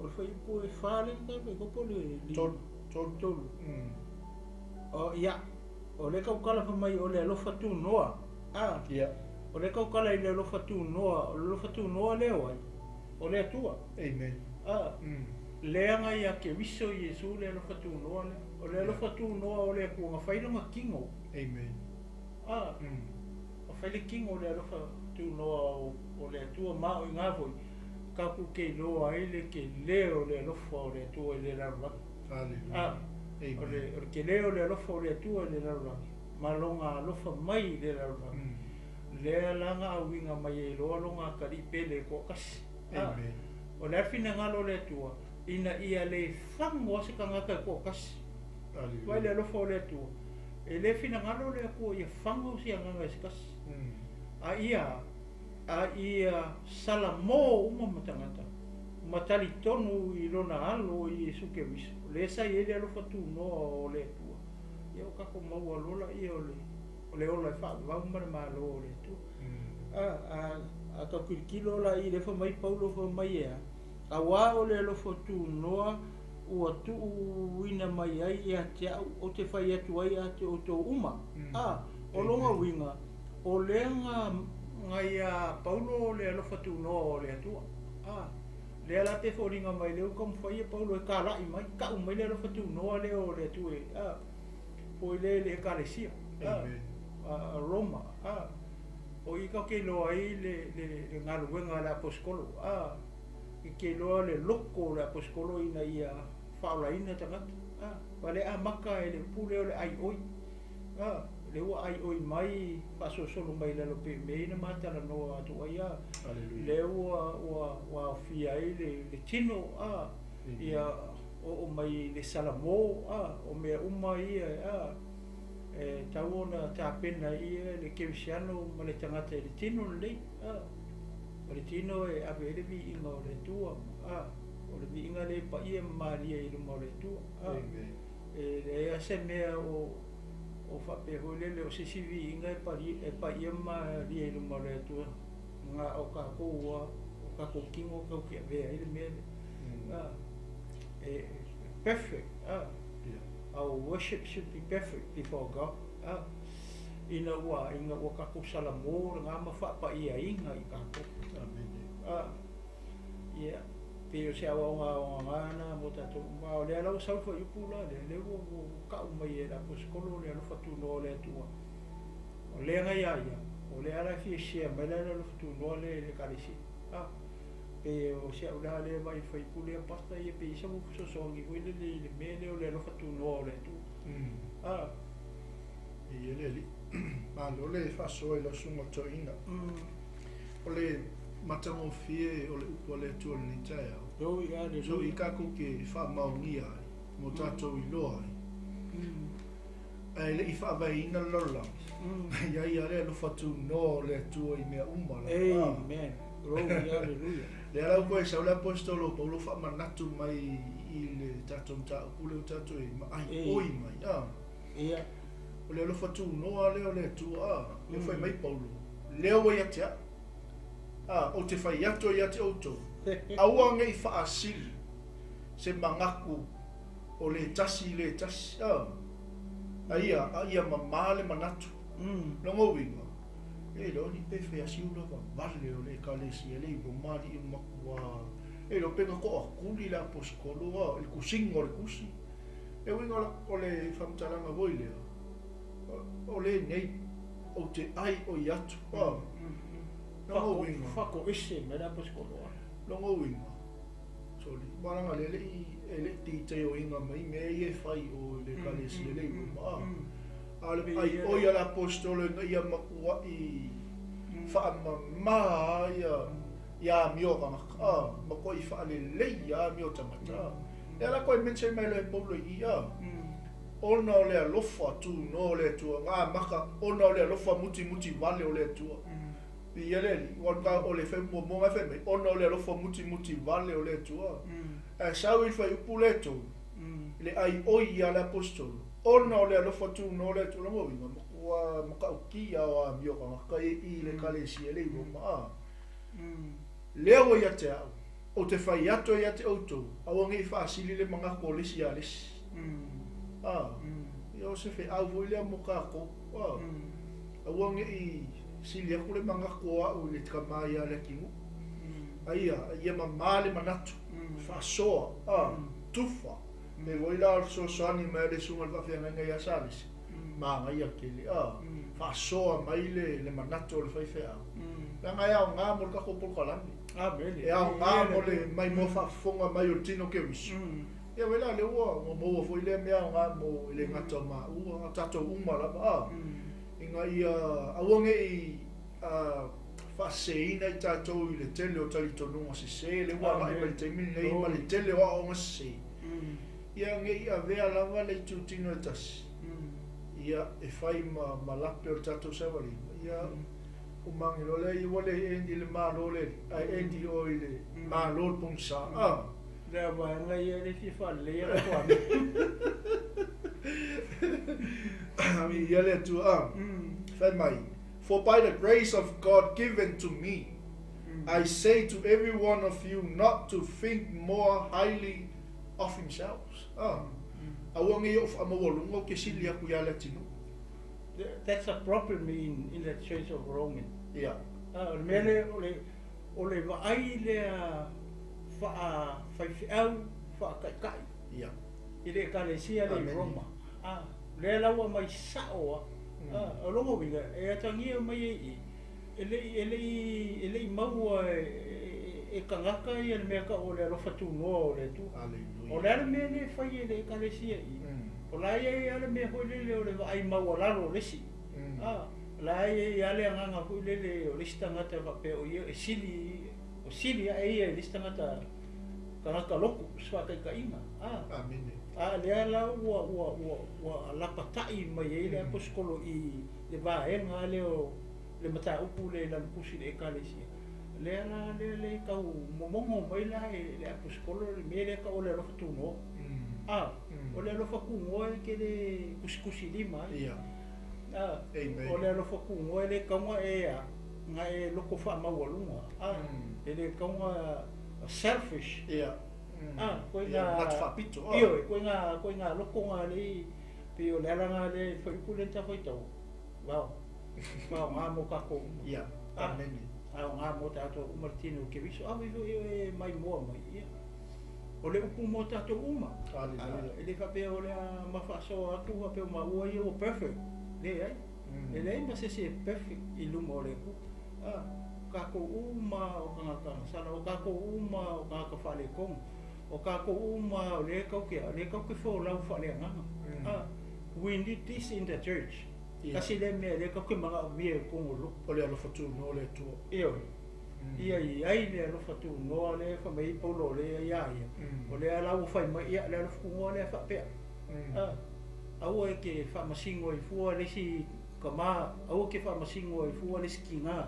Aua ke whamasingo i fua lesi kalavou. Ia ai mo fua o whamasingo oi.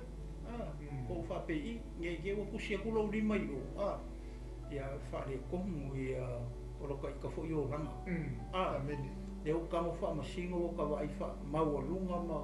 Le loto wha maualunga. E lesi kalaka. Ia ai ngalo e ka ika ia. O ngā whamasingo e ka ika po wapei. Tuso i le si tu langa le o tato ia i le alofa tu no le tua. Pei o se mea alofa sili lea. O le mea alofa fua ina mai le tua mo tato. I le sili ia oi. Le sili i le sikangaka. Ai launga kasia uma ia tangata. I lalo le lofa tu noa lea po o le mea alofa fua ina lea mai le tua. E boko i kukusa umaka koua. O le mea lofa, o le tāleni. O le mea wa mai le potential le watuko le tu to tonu o tātou. O ingala le pe i le whawhika uki. Kai pe ila whawhika uri le i. O mangaku i fuafa i au ia. O sili i folako i whai au ia i sika mai ngā ruenga i e kongo o Roma. Amen. Aisia, le ala mai e le whai unga o le whamalose le apostolu. Ngai ngai le whai unga o whakunai tonu mai. Ia tusa ma le tō whinga o le whātua tua o taitasi. Ma tofu wai mai le atua. Lono winga, le whi me le whaperetani ia. For by the grace of God given to me, I say to every one of you not to think more highly of himself and of his importance and ability. E vai e ei lo TAUA, e ei lo tātou wanga vaa mai le tu. Hallelujah. Aua lai ke mangaku whaapiku, pe ke mangaku whaasili ai. Ua sili ifo le mele ia te oi, o le ia te i leisi tangata. Aia, me le i o Paulo, ona o le alofa tu no le atua, o lo i to tonu ia te Amen. o ke whaai loa to ia te o tō Roma. Au ngai whaasili lo o tō manatu i leisi. Ai ma male manatu. Mai la i o le whai ungo le whaperetani ele ieinga. But to think so as to have sound judgment, as God has apportioned to each a degree of faith and a purpose designed for service. E waile iei. E se malawanga waa o mea lofa, o tā leni, o mea umalango o wha mea lofa ina i tangata i le atua.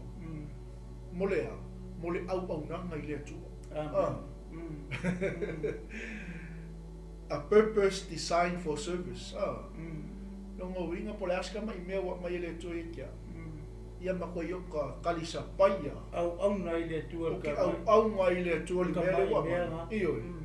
Au voi langa i sila mai ia isi tangata foi wo fa ngai nei le atua person. Ia vai mea le wa ila kau palu mai mea. Kusa pe o le aka whakaika. Au voi langa i faifo ia le isi tangata le wa fa ngai nei le atua ma mea lufa manga wa watu le atua eke oi. Eke ese ilo wa ai. Ese ilo manatu. Te vai mau alalo i le tangata. Ia. O le pusa o ngai ave. Amen. Fa mau alunga le manatu. Mea ngai refa me paulo a ia. Pe ke mau alunga pe ke mau alalo po le assistante ko ai ia lu tangata. Ia mama. Ia mama lu manatu i le mea ngai ke fai. Wherever you are, wherever you work. Ia mama lu. Palanga wai e mama i le lo i ko e sa morite se ora ku e no mora kiki. Amen. A ko ia se ora ku ia wai piko no. Fa penga mea le tua. Amen. Pe o pol malo le tua. Hallelujah. If you want to be great, serve. If you want to go up, go down. Amen. I live up there. Eke ia manga o start from the top. Yeah, so be careful. Eke I wai fa merkala ko ingot mako. Ele ia pa mai la ve la. O le piko la lo ele angar pa usa o mai ari se la e mau. So the principle ngal malo le tu. Le pe ka fa ka mai. Fia veo e maulu e fai o musiusi. Ia. I le fale nganga le tatou tala no ai. Pe veo e mo ia veo e mulmuli. Ia. Ia kai pei fo ia o pole tunu o le ala o le pule le. O TATOU. Start from the bottom. Ia. O le ua mafuta mele. Sunga le li o le tu. Ta foi la fionga la vea. Taile mafuta mele ta au ia le ua. Tato iai tato pokalame ni vai ngale asu. Ia fa talo mai. Ia le ua tato iai le fai pule tolo tato faso. Ia peifo i ona fatulanga mo tato nei asu. Iloia. Ia. Le ati tiro ati di pe iai. Le ua ua. Ia mamal manatu.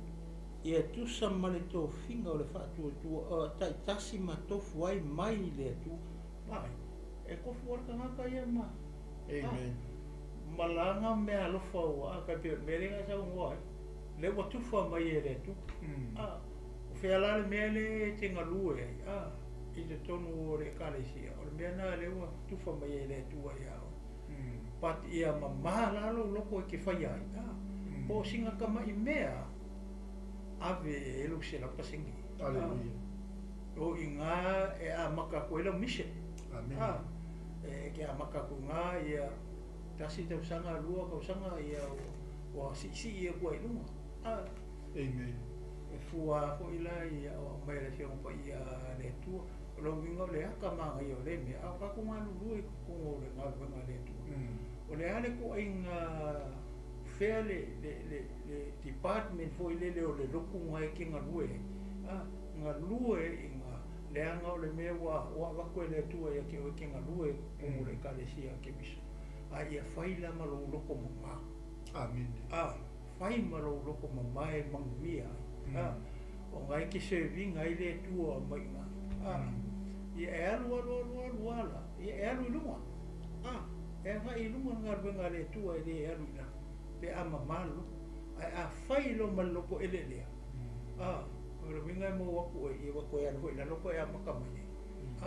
mafua mai le se mafua mai lo le fa mahongi ma me le ai oi mai ele apo skolo la makanga fo ile yo ka kokino wa ngalu le tofinga le mai le ko ke ngalu ia ke fo ko so ko fo ia la o siva le pa me fa pena JP ia te ko ku JP pe o mi le house ia me fa pena ia o nei tatou ke usiano wa ke le yo ke usiano le e tu ina nau I me fa pe o me o ka long fa kupe ia le o ave e kupe ave le ngau wai ia le tongia pili le ngi lan so ka mai ki e tu lo kipi mori o le ale me fai ia le mangingo le o nga la fion pa ia le tu ave o kupe me ai e le fa mai ave o kupe fai me fa pe ave o tu pe me ai ma o ngai ma ia pe se ola le to fa popo pasta I le vai na le utai ele le sa u fa popo Patalo fatu le sunga I le awao, sunga ia ulali. Tai la wau sol mafuta mai malo funga lua nei aso fai o na wea ngai fale ia, ai lelo ta vale. oi Mai ia le sunga ia vai lele ia ile tai me fa maulunga aista ngata ina ola to I lore upo le tua, ia malo lava le fa malosi. Ia o tulanga umala fa pena, o le mele fa manatu o le lofa tu no le tua. Inga ia maua I tatou le loto mama ia mama le manatu o le mele le fa mamafa mai I le fai upuleto inga ia auange I fa asili fo e leisi tangata longa mangaku I le ska lona manatu leisi tangata ia pe a koe rephrase fo auange I o ka fa maua lunga se mea kongu auange I o ka faole mi inga o le tua se mea so se mea tatou te whaia ia whaia ma le mamā o tatou loto ia whaia ma le mamā o tatou manatu e wailai ia e sifi a ele atua o I lunga e sifi mali e fuao ele atua I lunga ia o ko kele foi la ila to ele o mamā le manatu e vai a kuai le sikia mali e fuao ele atua I lunga ura nga alu ale vai fa pea ko alva ai to tangata ia te o ia ai li loko ina ia awani Hallelujah. Tau maua laloinga. Le alofa tu noa leo le to tatou sapi ia. Le anga le lei, le alofa muti vale leo le to le ai oi me ala apostol. Ai sea, inga ia vea I tatou ele ngata o tatou ting. Ia le o sawa I foi male loto. O mal manatu. Ia. Le anga e o fafo matu. O kokongo e sawa ele o le mea luifo le loto le tangata. E luifo I ona langona. Fucking o lole king. Amen. Ai le I o le oti le tangata I le tūlanga leo le sotula fono le fasio tangata. E mua I le loto. E mua I mafau le mea le la fai. O inga e kaunga ki lia lo tatou mafau. Ki mamao tatou loto. Mea umalawa tatou te whaia langa e tupu mai lea mio. Koi ngā mio la ia le ai oi mai sko ingo o paulo I makoi whaale lei mio le wari I. Ia e whaftai le tua. Ia le uto e au mai le rufa tū noa leo le tua mai tatou. Leo launga tasia I tatou umalawa. E le manatu whapito I le si tangata I le si tangata. Ia a vea ai oe ma o mai tatou uma. O se tali mana. O se tali mana o I totonu o le mea lo enga lue. E si wa enga le ua whamanatu mai le ngapa ia lausunga le tino. E o totonu le ainga. Lau tau tua I tono le ainga. E ke ua ma ke kele kongo le kale sia se tulo e le a whai. Ai pe e whapa o le ainga. Ngā le amatanga Ia. E amaka mai Yerusalema Ia. Ai kakau. O ngā amata mai totonu le ainga. Amen. Sau le kukongo le ngalwe ngā le atu. o le au mai a le mamā le o le manatu le loto mamā le ako mai fai fo ngal venga le tu ko manguia fo ya that's the same pattern o le pattern le fai tonu lo tai aka sa vula plai kongolo ia le pattern e manguia amen ai le fa pe vole kam fai ka sa e fai le pattern le kongolo ia ai le o lai lo pa inga ma pe o le se senga nga pa me le ke sa mo te wana mata me tonu le ainga ma amen praise the Lord ia te lole wa tato ia le fai ungo tato fa so ni vai ngo le aso ia le wa kava to i le fai po fa ia ono le tala ina pea o le tato mta umal tato fa so ni aso o le TAUA o tato TINO i le ATUA ia le ia ngai vai ngai ka ko fa so mai se le anga o tato TINO o lo nofo i le anga pa i o le tuongo ngai ka uma self care le tato TINO ia tauna le lei ia le tausami se tulo aongi ma tauna le lei le tau mafa tato inga ia fa manga ia le man o le tua ia mai se foi le tulanga le te tau se tulo le anga o fa tato fa so ia le ngi manga ko po kalami o le fina ngalo le tua le to tono le tu spa fo ia tato watu no se tulo amen la ngol mele electrico maka mai ai i sa fai so right le to tono le fionga pa ia le tu ia awane fa le ngai nei tato le manu amen o le tu o lo fio i le tu inga ia pa ia mama lia i le tu o tato TINO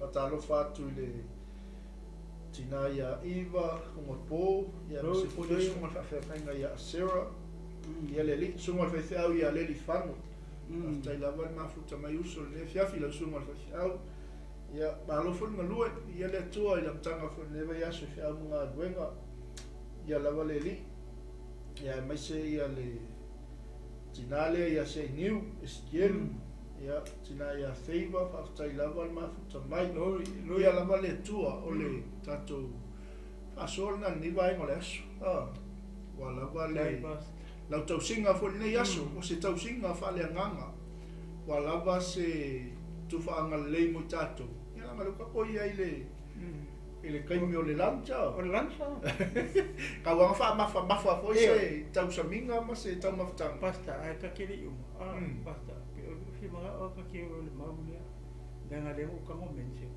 ile le ka fa tau o le maulia ina ia mala mai le mai mo o ke se no mole au fatu tu e ke fa pe o ka o se pe pelo ta le alta o me mau le tono le fio pa amen le ka o le me ia o lo winga fa mtara mo pasta le o fo ia ko o ka ko ai le nga o le tatu watu ke le walo mo ka mafama ia o ka la ko pe ma la ko ka ole tu mle anga fa sa mor le that's Samoan culture ele se culture malo le ele se culture malo le lang amen that's earthly culture that's a man's culture le fai lo ngalo tala ho le pasta o aso la ki ko fi manga ka sa ka ia wal le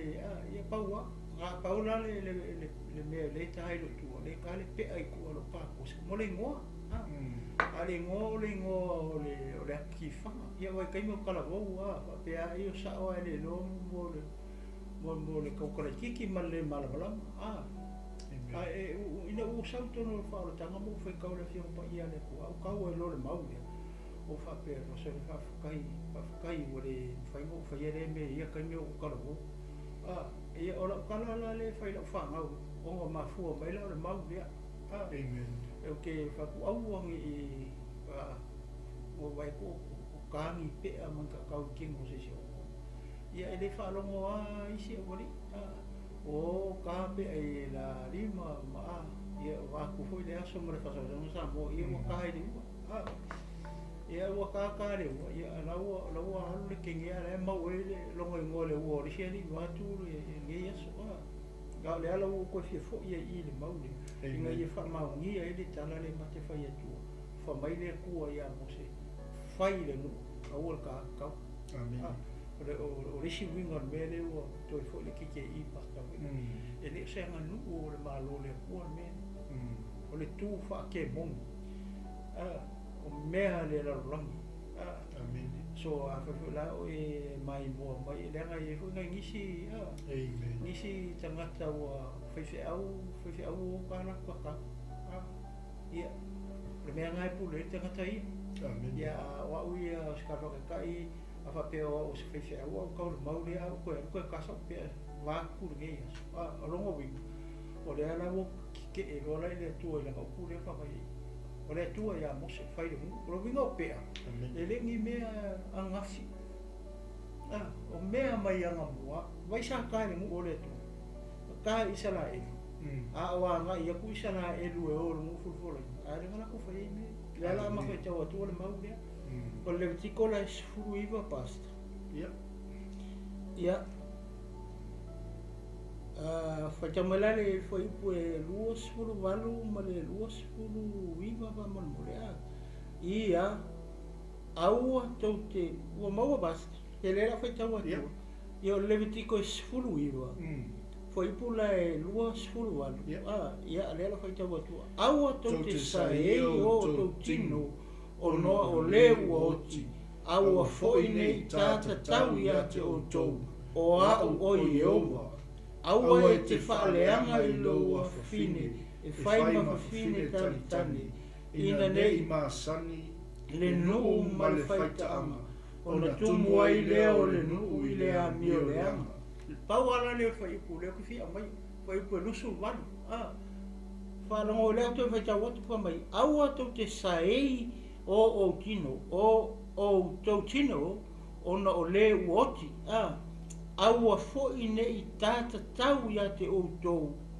says the law amen vai o fetala I mai ei o o le fai a mose le matau tu le spulu I pela o le mau le pasta o le ia tonu e o ngafo le ia le o ta o to le mau ia na e silofia le ke o e fa pe o se ke visiano mo se tanga ta fatu tua e te tau ona o na tatou teu o tatou tino pe mele ai oi mai era po skolo fo amen ai fa le o koki o le malu o le tua e ave le kaula mai pa ia mali e mo le tua aga kilo le ele fa pela nga o kokon le nga pa ia le fi ton ia o fafu e ka o nga fa mama ma ke amen e o le winga nga o la tala skapa ka yo se falsa ia kere ka fo i o ku kusi pe me fa pela o le stanga ta la ku ula ka pa ai fa fo e le foi nga ula lang sikare ki ko fa pe o tanga ta ula ia ko isi ka le si la ele o mala mai le o inga o le o fa pa ia inga ma ka o le mal ta o le mal ka o fo lo kingo le o mal bongi dia a o le mal le la e u fa le ki ka lo me ka po ia ele o fi le tu ka si el mal e o fi le tu ia no ka ko king o ma o tino mo tu tino ia pe o se le ko e fa pa ia ku le mau le pasta ina ia fa mala fa perta ni ele I mo tatou whanau tala wou amen so you're listening il tatou mauna le tiko suma le iwa pe lo suma le valu pe lo suma le iwa fa perta ni fai mai you should not make any cuts on your body in mourning for the dead mai la yor fai unga fai pe lo suma le valu nor make any tattoo marks on yourselves I am the Lord Do not profane your daughter by making her a prostitute, so that the land will not fall to prostitution and become full of wickedness. Ia o lo manino la vale po le tua lo malama foi le fionga le tua. Ia o uma na fatawina o tatou tino. Uma na fatawina I tatou. Ole malu e a fio ile nganga o le tua. Ile toto te mai mamoi. Ia ngale fai mai le sunga le fia le lifano. O le ngo rampo mai tai lo tua. Ai le ai o te whape atu la sunga le fia le lifano. O le ngo chowen ia o le o mona fa mamaina ma fa ina ile toto Yesu. Mamma pasta. Ia le li. Ma tele le mau mo tatou ako uma. Ia ma o tō wala fo ima. Mani ama o I whanau. Dewa kako ilo. So kaula o kako ua mea kako whanau. Le mea le whamai whina ngaro ai le atua. O le mea le whamai o le kakipi o le tulo o tino masasa. Lai whai o musalemi mea. Ai maka I niusa ai oki sesi o kai o le ISIS ma le o le au whakapu wala ula. Ke wa kuna sasa kingo I mea whakoko. Amen. Ia sa whai Israel mea le whatonu mai le tua ia mose whai le muu a ua whai mea. E ka ua le tino. Amen. Malu e fio le ngana po ia pepe maka soa tu mali sunga ia pasta nei tu la le aso ia o le upu mua o le upu maua. Ia ngā mua ia maua ia na ma ufa ko foi le ia tau le tino ke wiso ma le whatu tua ia ma le au ke wisiano. Ia le tino ke wiso ni tu la le aso. Pas? Ia? Ia le tua ne fiafi. Ori whafte atu I lau sunga le toina. Ta mafu ia le atinuu ia ono le whaunoina fu o lo taimi o walawa le whawawina o tatou o unanga. Ia le li le ua tatou ia I le whaiunga o tatou. Por kalame ni vai mo le aso au ni ngalo tatou taulanga fiafi. Ia o lo tupena ina I le sunga le whawhimaina ia fiu walesi ia. I le tulai lima I le fiafi. Ai muli atu le nganga whaftaitele ono o lo mafuta mai. Ia ma se foi o le whaasoina o le upo le toeala I lau shea. Ia ma whaasoa atu I ainga, o tino ke wiso. Ia ma se o so se tangata o lo e alofa ia I lona nganga aia. Ia o le upu lava ia le atua. Ia le ua mai a le ngā luenga le tangata. O se ngā luenga I le ato toa. Pe atoa I le nei vaenga le aso. Ia e le mawhai o na tua le vanoa. Le mawhai ona tua le avanoa, leo tatou whaalongo I le afionga le tua. Ia o lea lava se vaenga o lana upu, o afia I tatou. Ia e me se foi o so se tangata lava a whai o stai mo leo e whaafonga mai ai nei por kalami. E te mana o mia Yesu ke riso I lo loto. E whai ma lii ma whaaola I lo tangata. Ia e le mawhai ona tuina le avanoa. E le whai wina la tatou por kalami. Ia o le atu na atu ma le whaaloalo le avanoa nei tamai a le atinu. E nate saunia le tatalo o le whaolotanga. Whai olo e mana o mia le tatalo o le whaolotanga. Ia e mai se foi. Ia pe toi whaafowina foi le lua mafutanga ma le li o Yesu. Ia o le avanoa nei o le atu na atu tamai. Ia o na ou whaamai aina. I lea I tatalo o whaamalolonga. Pea whai te mana o mia le tatalo o whaamalolonga. Ia ma le whaamanianga ia te oi malo a inga. Ia o na whaamai ai leo tatou po kalame o na Yesu. Glory, hallelujah. Tatou te talo. Ia a whai te fia talia ia le upole tua I nei tu lao le aso. Ia si ene o lima I mea nai te fio I lo mahota po lo lawa. Ia o tono lo sawhia lawa ia whai te fia talia ia le Ia Yesu lea fia le maalimu whaalo I lo so fofo I maso matou. Ia le whatetai mei lei po talo le nei fiafu. Lo matou tamā o le langi. Lo matou tamā o le langi. Whaftai lau upo. Whaftai lau upo. Le ua whamanatu mai ei a teau.